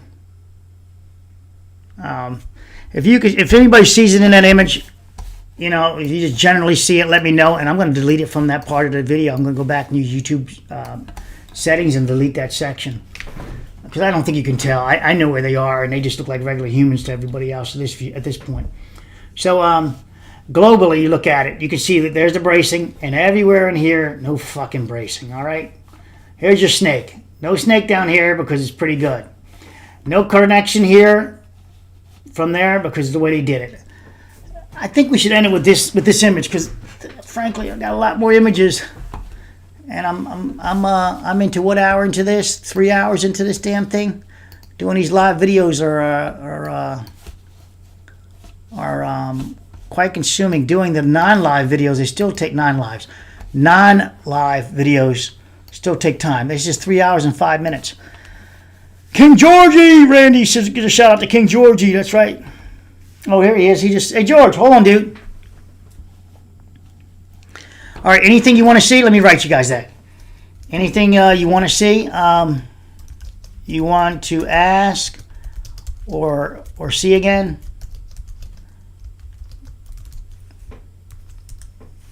Because I got a lot more details, but it's you know, just tell me, what do you guys think? Anything you want to know about? But there's this, in this video, some of the stitching doesn't work because it's stitched together. So, but there's the strap, there's the bobcat, there's the truck, there's the bed with the generator box and the multiple approximately 6-inch straps. This side is the street side that you look up initially. I'm sorry, back here where the people from. Nope, this side. Where the camera crew is filming from frequent. Oh, fuck, that's the airport. It's over here. Right here is where the camera crew films. And you see it from this angle. Where's the bundle? Wait a minute. There's the bundle, right? The bundle of white stuff. Also zoomed in a lot. I'm going to retract my beating the fire department up about using this to use it as an observation post. And I beat them up because, you know, maybe they wouldn't know what the fuck they were observing anyway. And better than that, they had a fucking drone. So how can I bitch to them about the fucking thing not being used in an observation post when I got drones and they apparently have good content? Except for this video here, this content here, this stitching takes, let me make sure it's stitching. Hold on.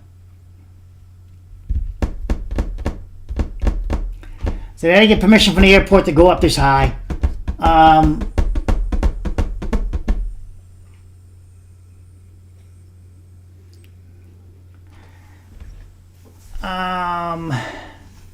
Now I think this is a regular photograph. Nah, it's stitching. This stitching, whatever drone they're using, I want this motherfucker. Here it is right here. I was looking for him. It's at the bottom. See, the top was a clean line. So I was looking, and I can't tell here, but now I can tell. Right here. This is all the stitch. This is all the photographs. Right here. Shitload of stitching. It's fucking awesome, whatever software they have. But this stitching takes 3 fucking hours to make. So you're not using this real time. You can get up and take a single photograph real time from this, get a shot like this, and load it to a laptop, look at it, and try to figure out what you're looking at, and zoom in and everything. High definition, high pixels. But you can't get this picture. You got this picture hours later. This was hours later in the hole. This stitching, the software is just, frankly, all that software is not that fast. You got to have a computer that's badass, dedicated to this only, to do this stitching. And I don't know anybody who's ever done that. And just theoretically, could it? No, it's still got a process. So, like, see how this crane's like missing some of it? So it's still got it's the hell of a stitching though. I'm telling you, this fucking job is, I'm looking here for some overlaps. And this is one of the best fucking softwares for stitching I've never seen. I'm telling you, this right here might have been out of line. Even the rope is all stitched together. It makes me swear it's a photograph, but this identifies as stitching. Remember, if it's a photograph, why the hell would they send me this with all this cutout here? This doesn't make sense. This stuff here around it. That doesn't make sense. So a stitching would do that, though. It's just weird. All right, Randy, thank you. And Christine!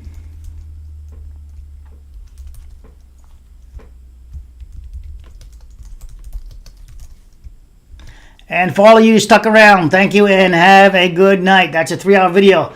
I will do, what are we going to do next? I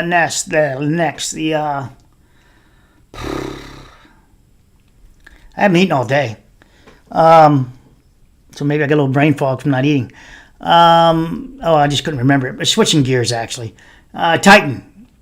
We're going to do Titan video next. Want to do a live Titan video? I need a timeline, though, to do that, because if I'm going to spend the energy on that, we need to do that live. Titan video, and then maybe 2 more Champlains, and that wraps up Champlain. And this should wrap up this. Let me send that to you.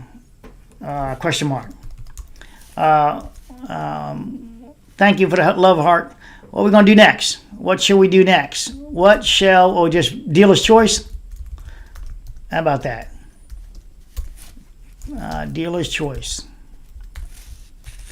I'm the dealer, so that's that one. That's that image there. I think it's the best image for you to understand, to see, to leave it at that, so you can be an impression in your head that you can see that. You can see that if it just all tugged forward, we don't get a backwards momentum. You see that there? That's backwards the other direction. Also mimicking here. What could help hold it in that position, though, or is what? What could help hold it in that position? So everything could tug forward. You're welcome, LeVar. But I usually like leaving a little Columbo hint and leave something for some engineer to debunk me. But frankly, nobody's been able to get me yet, so fuck it. I'll just give it away. Why would this stay like that? Was because at this end of the structure, there were the uprights, the column uprights, and they were anchored down already. So when this tries to go forward, see one of the bars here? See the bars? It holds on. It creates a fulcrum that it can't pivot from, and it holds it. And then it breaks free, and it drops the fuck down to the ground. And then these pipes then lean against these sticks, if you will, lean against the structure. Thanks, Randy. Tapping the table because I'm excited about leaving today. That I'm finished. I'm complete. All right. Love you guys, and hopefully you can appreciate whatever. Oh, fuck. I do want to show it to you. Stay with me. For you guys who stayed with me this long, stay with me again. I'm going to show you something so we can both say, so you can both see how much YouTube gives me the shaft. Maybe that's why they're doing a porno thing. They're saying, we're giving you the shaft. You got to be porno. Stay with me for a second. Let me see if I can pull it up on my cell phone, then pull it up on the tab over here. Yeah, I gotta pull it up myself. Okay, hold on. Yeah, you're gonna like this one, I think. I did a video on it, but I didn't post it yet. But let me move this out of the way. Come on, baby. Come on, move that out of the back up. Yeah, hopefully it pulls it up. Let me see. I'm looking at a different tab for you guys. Yep, hold on. I'm looking in a different tab. Give me a second. I'll let you look at that. Let me find what I need. Total video, weekly views. Fuck, where are you? Did this open up? Come on, open up. It's a little different on a desktop than my cell phone. Give me a second. You're going to love this. What year is that? Oh, no, I need to go back more. Yep, a little bit more. Oh, there it is. Ah, shit. I need to see more of this. Come on. I don't need weekly. I need, like, monthly.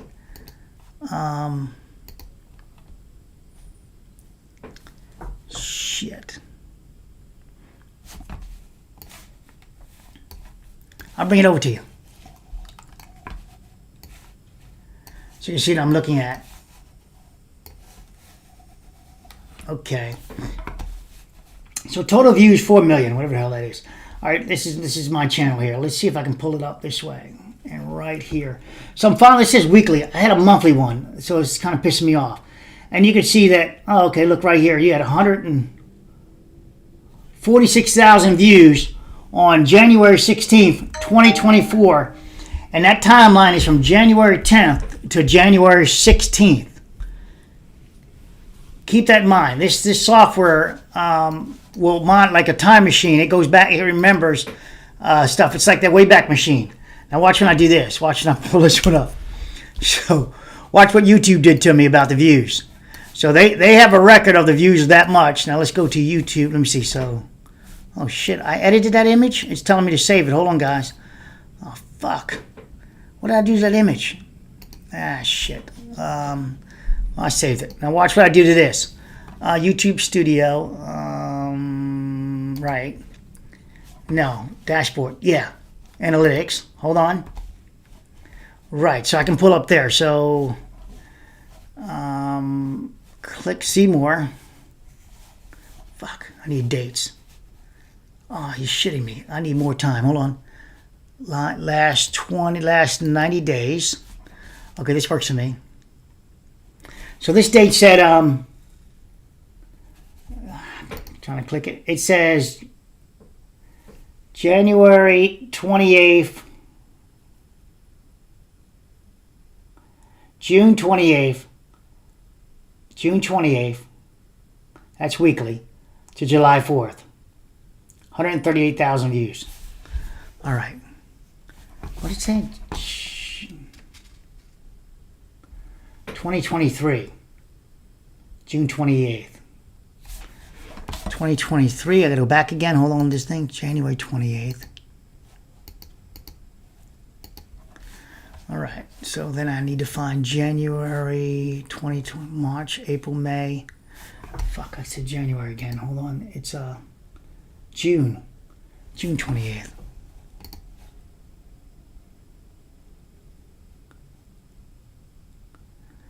There we go. Getting there. Oh, you fucking beast.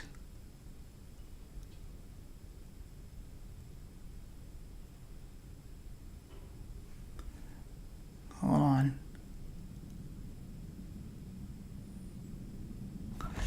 Okay. So I slide this over to you. So you see on that date, it states that you had 138,000 views in that 1 week. This is the copy machine, the real Wayback Machine that can copy the real deal. And that's June 28th, 2023, right? Remember that. Now let's bring this over. So I found June 2023. It's going to come up in a second, the date. Really? Hold on. I got to press on it again. What the hell? The date was just here. It's pulling in the background. Hold on. What the hell is it doing? Oh, no, that's an umbrella. There we go. So there's June 4th. All right, so June 4th. Now go over just one. June 3rd, it says you had 3,000 total views ever, right? This counts all the views.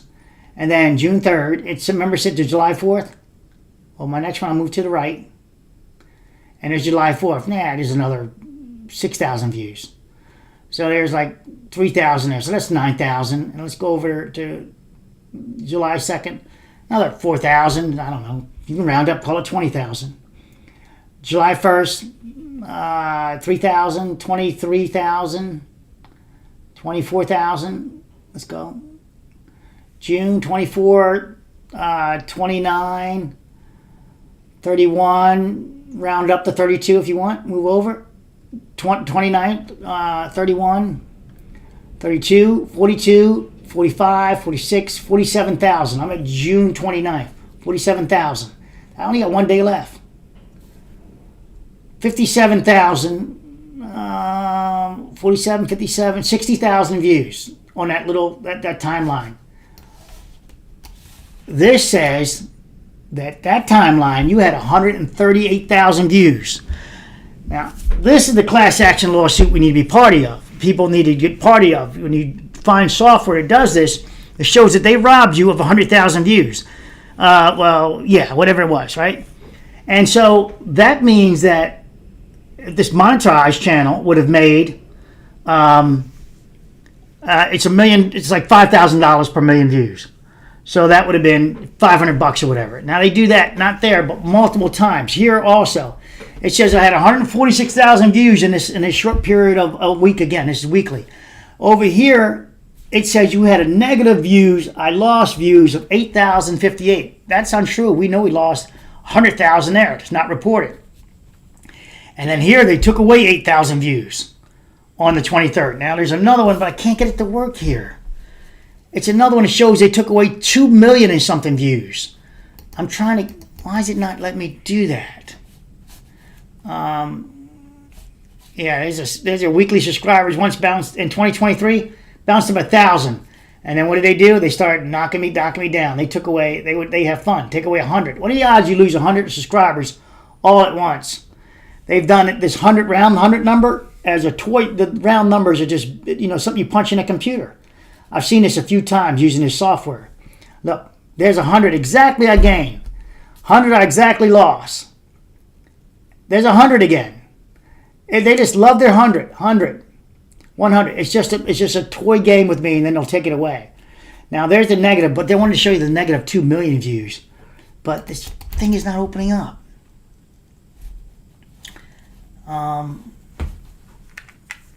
It's not opening up. Oh, that's what it is. Yeah, I can't. Let me see what's going on here. Let me see if I can use this. I'm using this. Yeah, I can.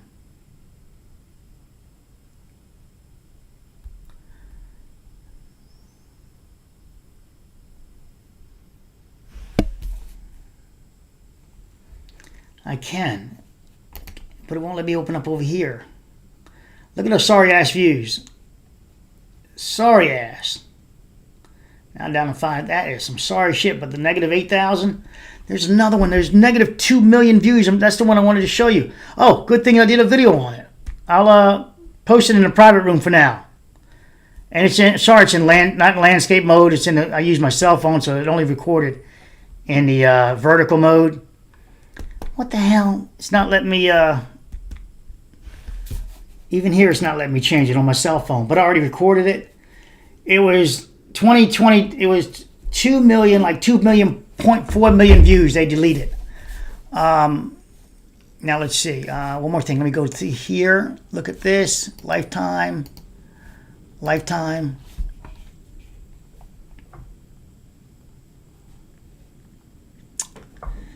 So this is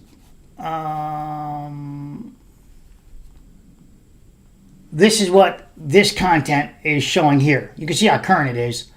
That the as of February 3rd, oh, created right. All right, saying 4 million views. And when I come over, YouTube has me at 6 million views. That's that 2 point something million I talk about. They ghosted. I can find it here, but I can't find it anywhere else. I can't find it anywhere else. Let's see if I can go on this scale here. Yeah, YouTube is like, we don't take away any views. Look, nothing negative here. Nothing negative here. What the hell is that? Yeah, nothing negative there. Okay. So there, the 2 million plus views is that, but they put it down here showing where it was deleted. Deleted, but YouTube recognizes the 6 million views here. 6.6 million views. But not recognized there. Let's do this. Let me do one more point, one more thing. So I go to here.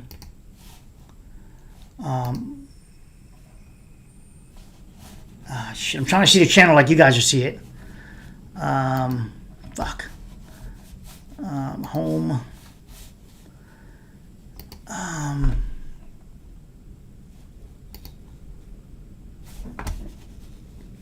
Shit.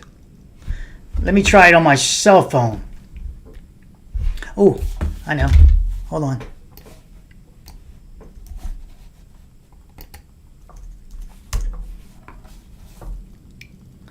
Hold on a second. Right here. Got it. Sign me in. Let me sign myself out. Log out. Sign out. There we go. Good. And then do this again. Oh, fuck. Hold on. Lost it. Hold on. Okay, hold on. Trying to find it. Find it. Find it. Where are you? There you are. I'm logged out. And looking at my channel as somebody logged out. And this is weird because the about part is not here anymore. Did they get rid of about on YouTube? When you look at somebody, look them up about somebody. Where's the about? Community, playlist, live, shorts. Fuck, I was trying to see the about part. Yeah, I found it. Okay. So when I slide this over to you. Ah, fuck. I signed out.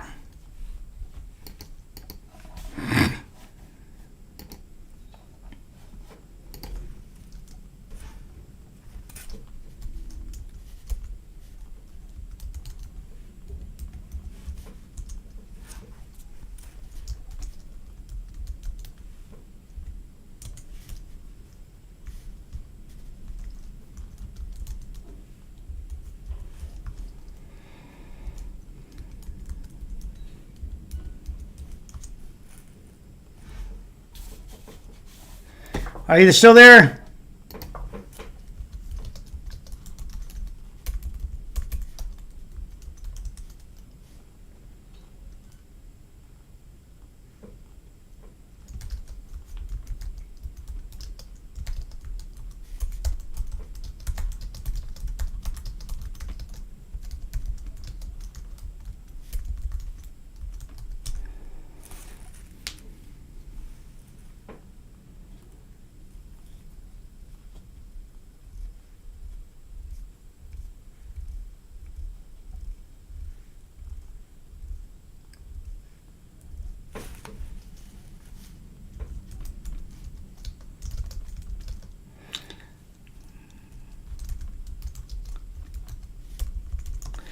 Hey, Randy.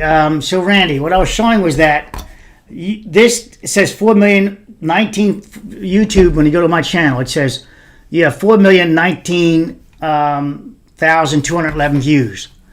But as we just saw, when I go to my channel and I look it up, it shows. Let me go to YouTube and go in here.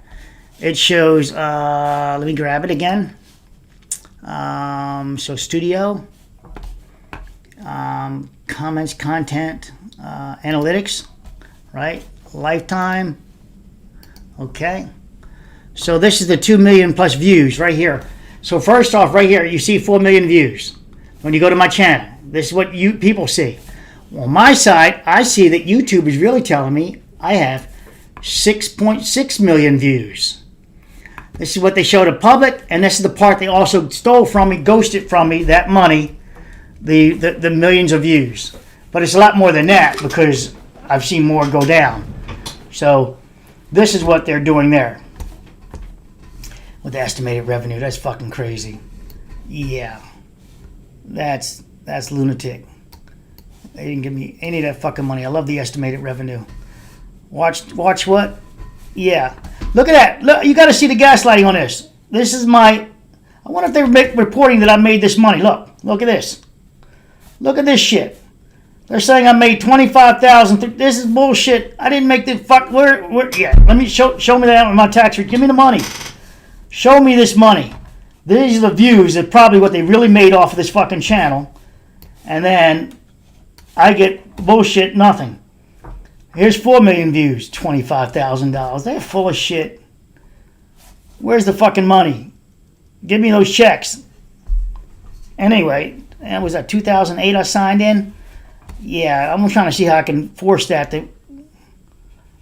I want to see if I can force. I'm looking on the other side to see if I can see that money where payments were. I want to see that. Check your YouTube revenue. Yeah, that's all it says. Your estimated earnings.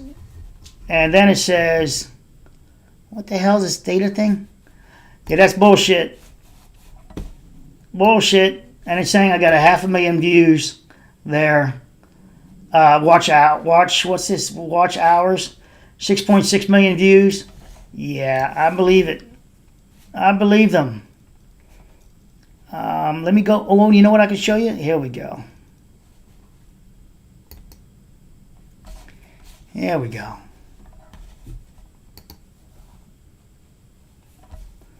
Where'd you go? Hold on, I'm trying to do,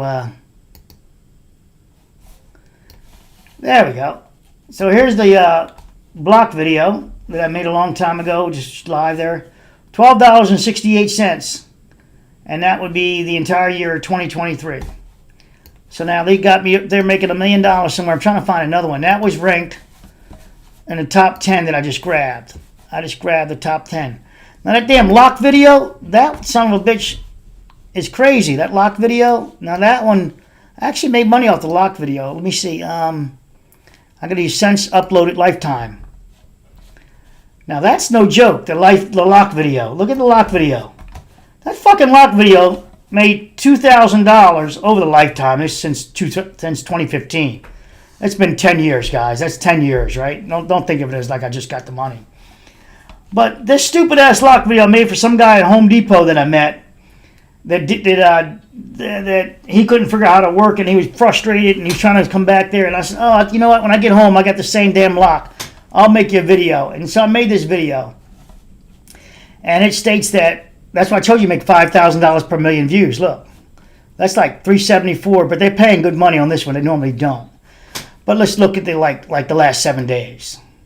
22 cents. All right, so that's, there's no money in it anymore. It's played out. 22 cents. All right. Last 28 days. $1.42. So you see that it's not last 90 days, $5.50. So 3 months, $5. It fizzled out. It had its run, and then everybody else started making money. So it made its money, years ago. This is remember the video, lifetime of this video is 9 years. It's 2015 to 2019. It's forever. Let's see what the best it did in 2023. An entire year, 2023, is $66. You see that it's that. That one I monitorized, but then people started making it and it became nothing. It became nothing at all. I'm trying to see if I can find another fun video that was worth anything financially. I can see them to the right.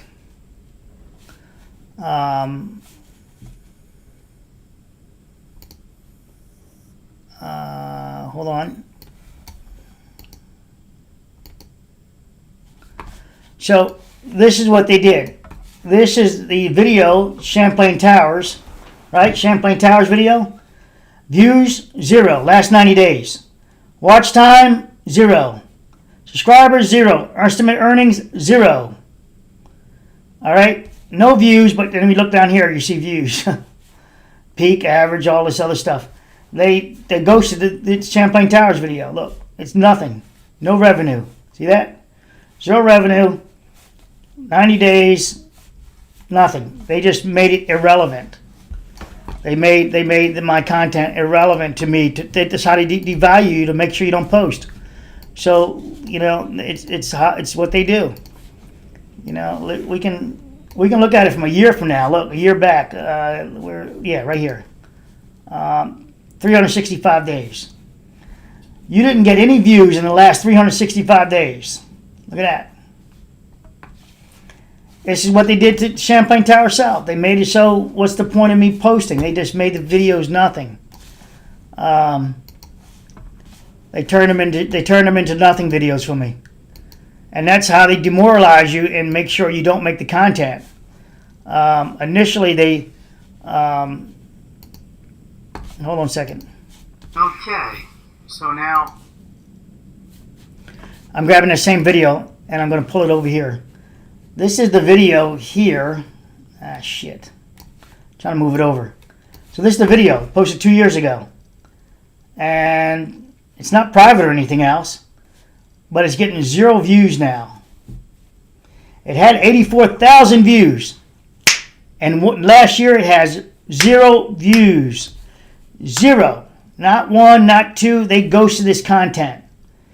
84,000 doing great. And then they said, fuck you. We're the government. We're NIST. You can go to hell. So that's what they did there. That is some nasty shit.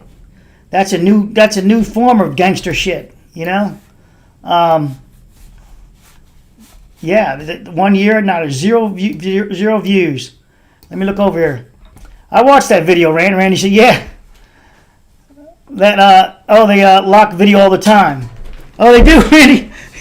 Thanks, Randy. Keep watching it. Give me 20 cents.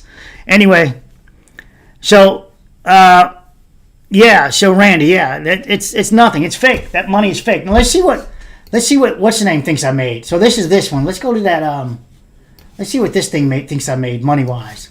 So this is Social Blade earnings wise. Let's see what it says. Where is it? If you can see it, say something here. I'm trying to find.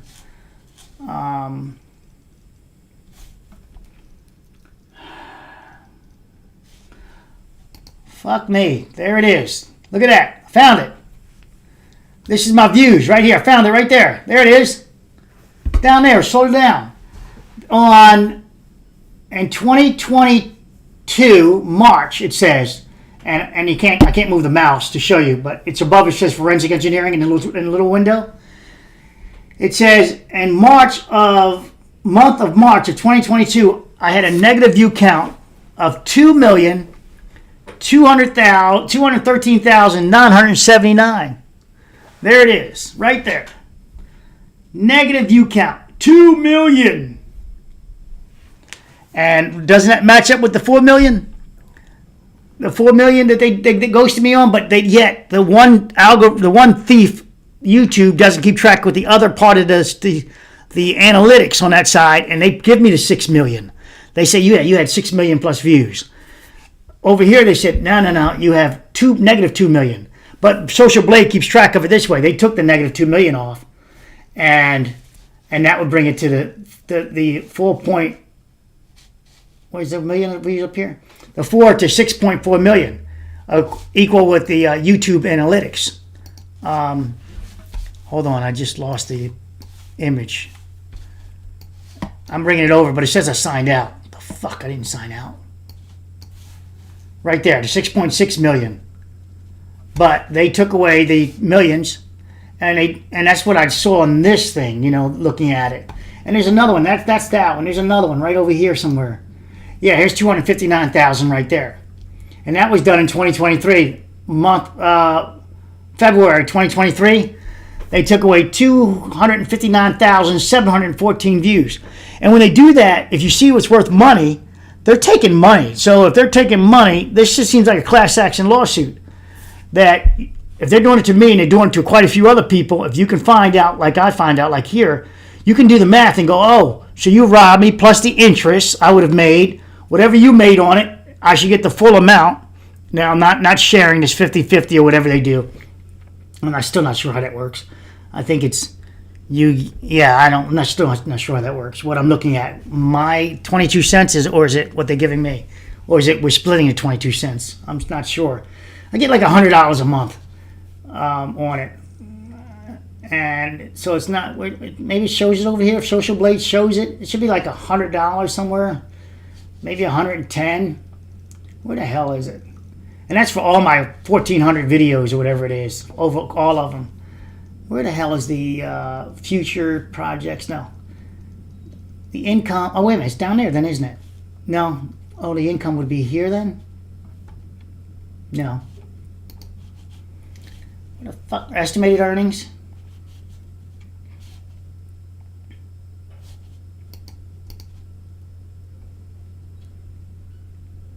Oh, they do a range. Yeah, they do the CMU range. So they're just guesstimating what you're making.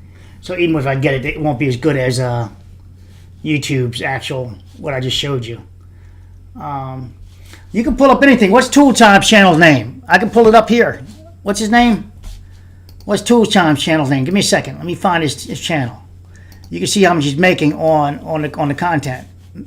Let's see. YouTube. What's he called? Help me out, Randy. What's his channel called? I only know a Tool Time. Randy, what's his channel? Where the fuck is what are the comments? Okay. Randy, what's Tool Time channel name?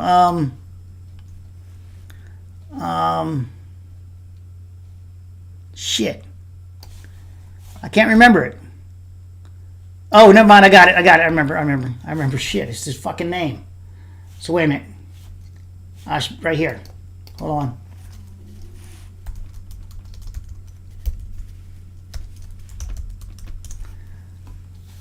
So the income is, all right, so views are 1.21 million, and you can find the actual income, video views, rank, subscribers, estimated dollars, and this is this week, 259, 16 and 259, estimated earnings, 120, is that a running count? Oh, here we go. So down here, 30 days, $7,000 is what they average here. It's going to be a lot more because they used the $4 mark. I don't know what he gets for his advertising. It might be $5, 1,000. So it would be a lot more. You would just do 5,000 times a million views, and you see why he steals people's content. while he goes around asking for them and everything else. And what's this? He gained 64,000 views on July 2023. And then there's a gain.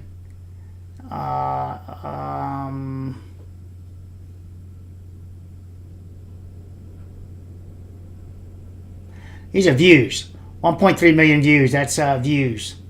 There's the gain. The subscribers 4,000, 1,000. How the fuck did he gain 64,000 views in July? Subscribers in July. It seems kind of weird, doesn't it? And that's the whole month. He's normally only gaining 2,000 in a month, and even 1,000 in a month. But how do you get 64,000 in July?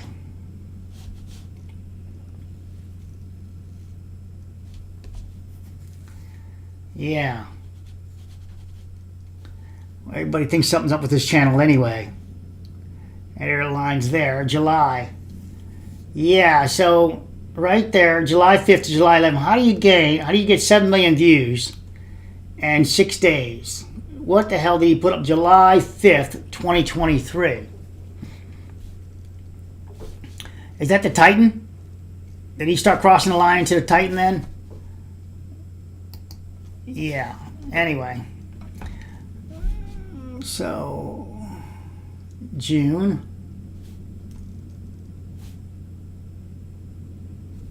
1,200 subscribers. I think it might have been the Titan then, around June, July.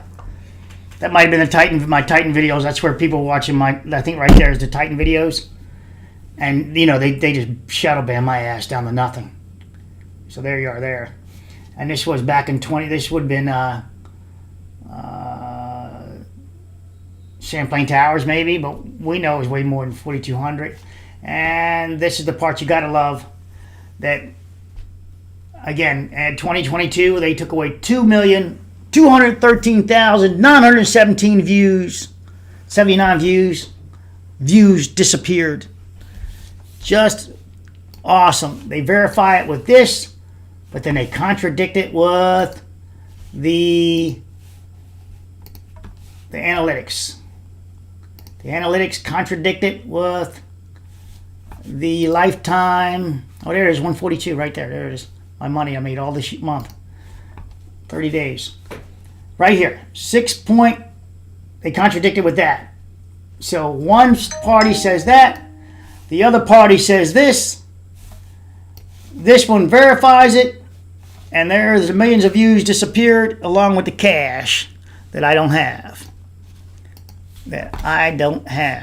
I want that $25,000+ they mentioned. I mean, it's over many years, but I'll take it. Let me do 28 days for you. Here you go. I set it at 28 days. So in 28 days, I raked in 142. Oh, fuck. This money here is also like, so you guys know, this is the gift money. So Christine gave $10. Christine gave like many fives a few days ago, $5 bills. So this is that money too. This is included in that. This is the super chats. So people to give me money in super chats, you send anything through Google, this is this. So in reality, I'm getting a lot less. So it may look like, oh look, at least you made that. No, you guys are. This is what includes the donated money. That includes the donated money. Now 7 days. This is the donated money. So, this is the super chats. That's that too. So, yeah, what'd you say? Randy said, Cadillac money for YouTube. Yeah. Randy says, I really like that switch views to channels they like. Yeah, they do that. They're the nasty fucks. Nasty fucks. I'm trying to think if I can pull out,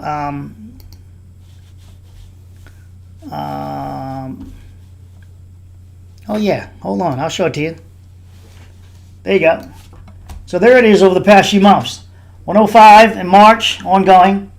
158 in February, 134, 162, November 203. Remember, this is donated money also, that people support the channel through YouTube.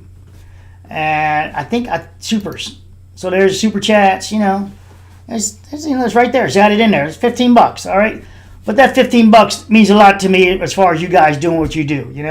There's a super thanks. It's not much. I just so you guys know when I say I'm thanking you for your donations, and I put the content out there.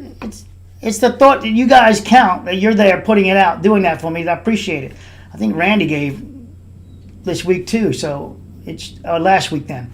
So it would have been on here too. So what else we got here? Well, that's it. I'm just showing you. I thought I'd reveal to you the loot that I make on YouTube, that compared to the fucking clowns that steal other people's data and work, and then they make millions of views and I get negative millions of views. That's fucking awesome. That's the gaslighting I'm talking about right there. 2 million views. You said I lost it, all right? But then, so what are you going to say? It was a glitch? Well, fair enough. It's a glitch. Somehow, magically, you gave me the wrong amount of views. But you forgot to tell the glitch over here that you still got me down for the 6 million views and the 25K. All right? You still got me down for that. So, yeah, no, it's not a glitch. They actually removed it. They're saying, yeah, you got those views and we fucking took them away. You got them and we took them the fuck away. And we'll keep track of the total views. You did get them, but we negative your ass. That's like amazing to see it from my side when I see it, guys. Don't forget they negative my ass over here too for 250,000 views. 259,000. What's that? What is 259,000 views? Is that like 5,000 divided by 4 would be $1,250. Done. They found another way to deprogram my ass too. They made it so I can see how much they think my video is worth. Sometimes they put it real high, like, yo, your video is worth $30 per thousand. All that means is that no one's going to advertise there. Nobody's going to give $30 per thousand when they're giving $5 per thousand everywhere else. So that's a way of shadow banning too. So you don't get any advertisers. Or they give you they give me the $2 an hour, $2 per thousand views, which means the views again don't count for much. So let me try to see if I can find it. I'm looking to the right now, trying to find it real quick to save you from having to go through it.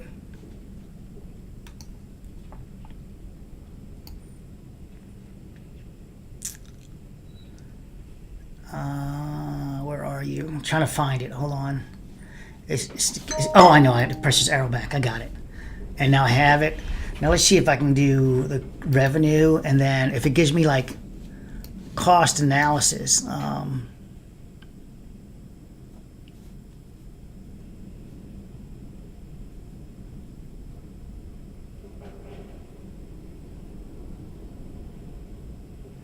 Yeah, I found it. Hold on. Oh, you're gonna fucking love this. Oh, don't go anywhere. I can't fucking believe it. Air the real truth coming. Oh, these motherfuckers are so dumb. Listen, they have their algorithm so fucking, it's like one person handles, and they're probably catching on now. One person handles the shadow banning. One person handles like the gaslighting fake money stuff, right?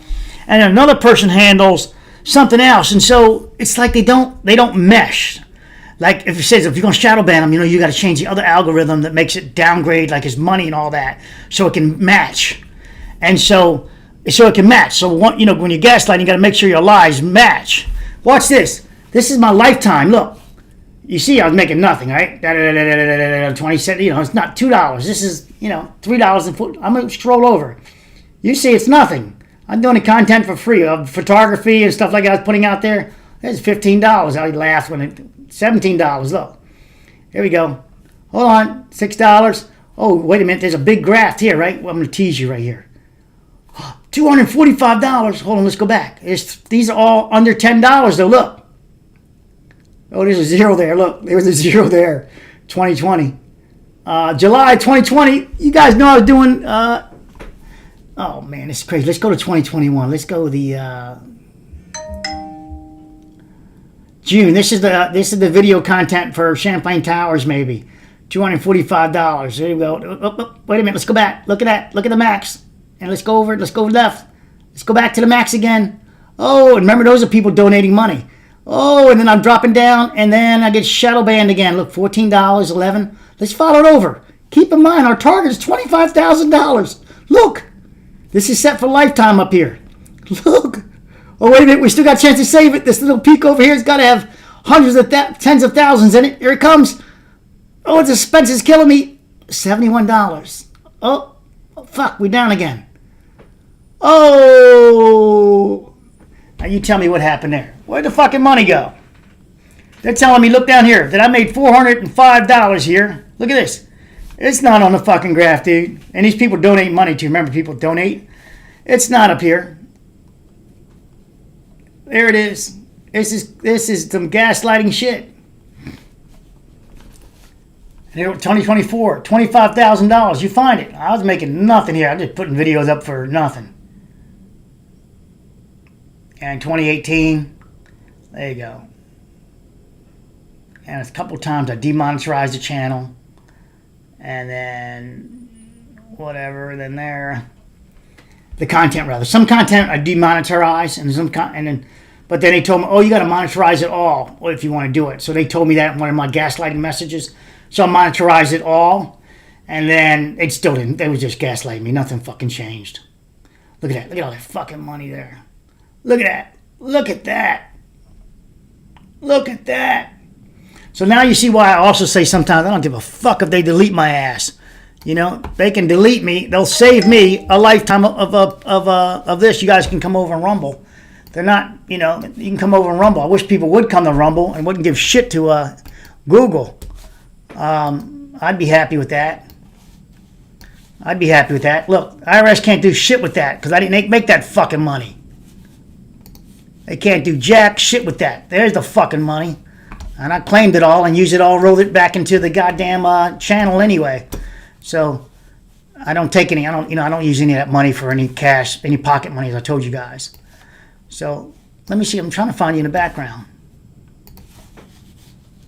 Sorry, I'm trying to find you in the background. Your comments. I lost you. Where the hell you go? Randy somewhere. What the hell's Randy? I saw you last, Randy. I get bounced. It says I'm excellent live. I'm trying to find... Oh, I think I know where it is. No. Yep, found it.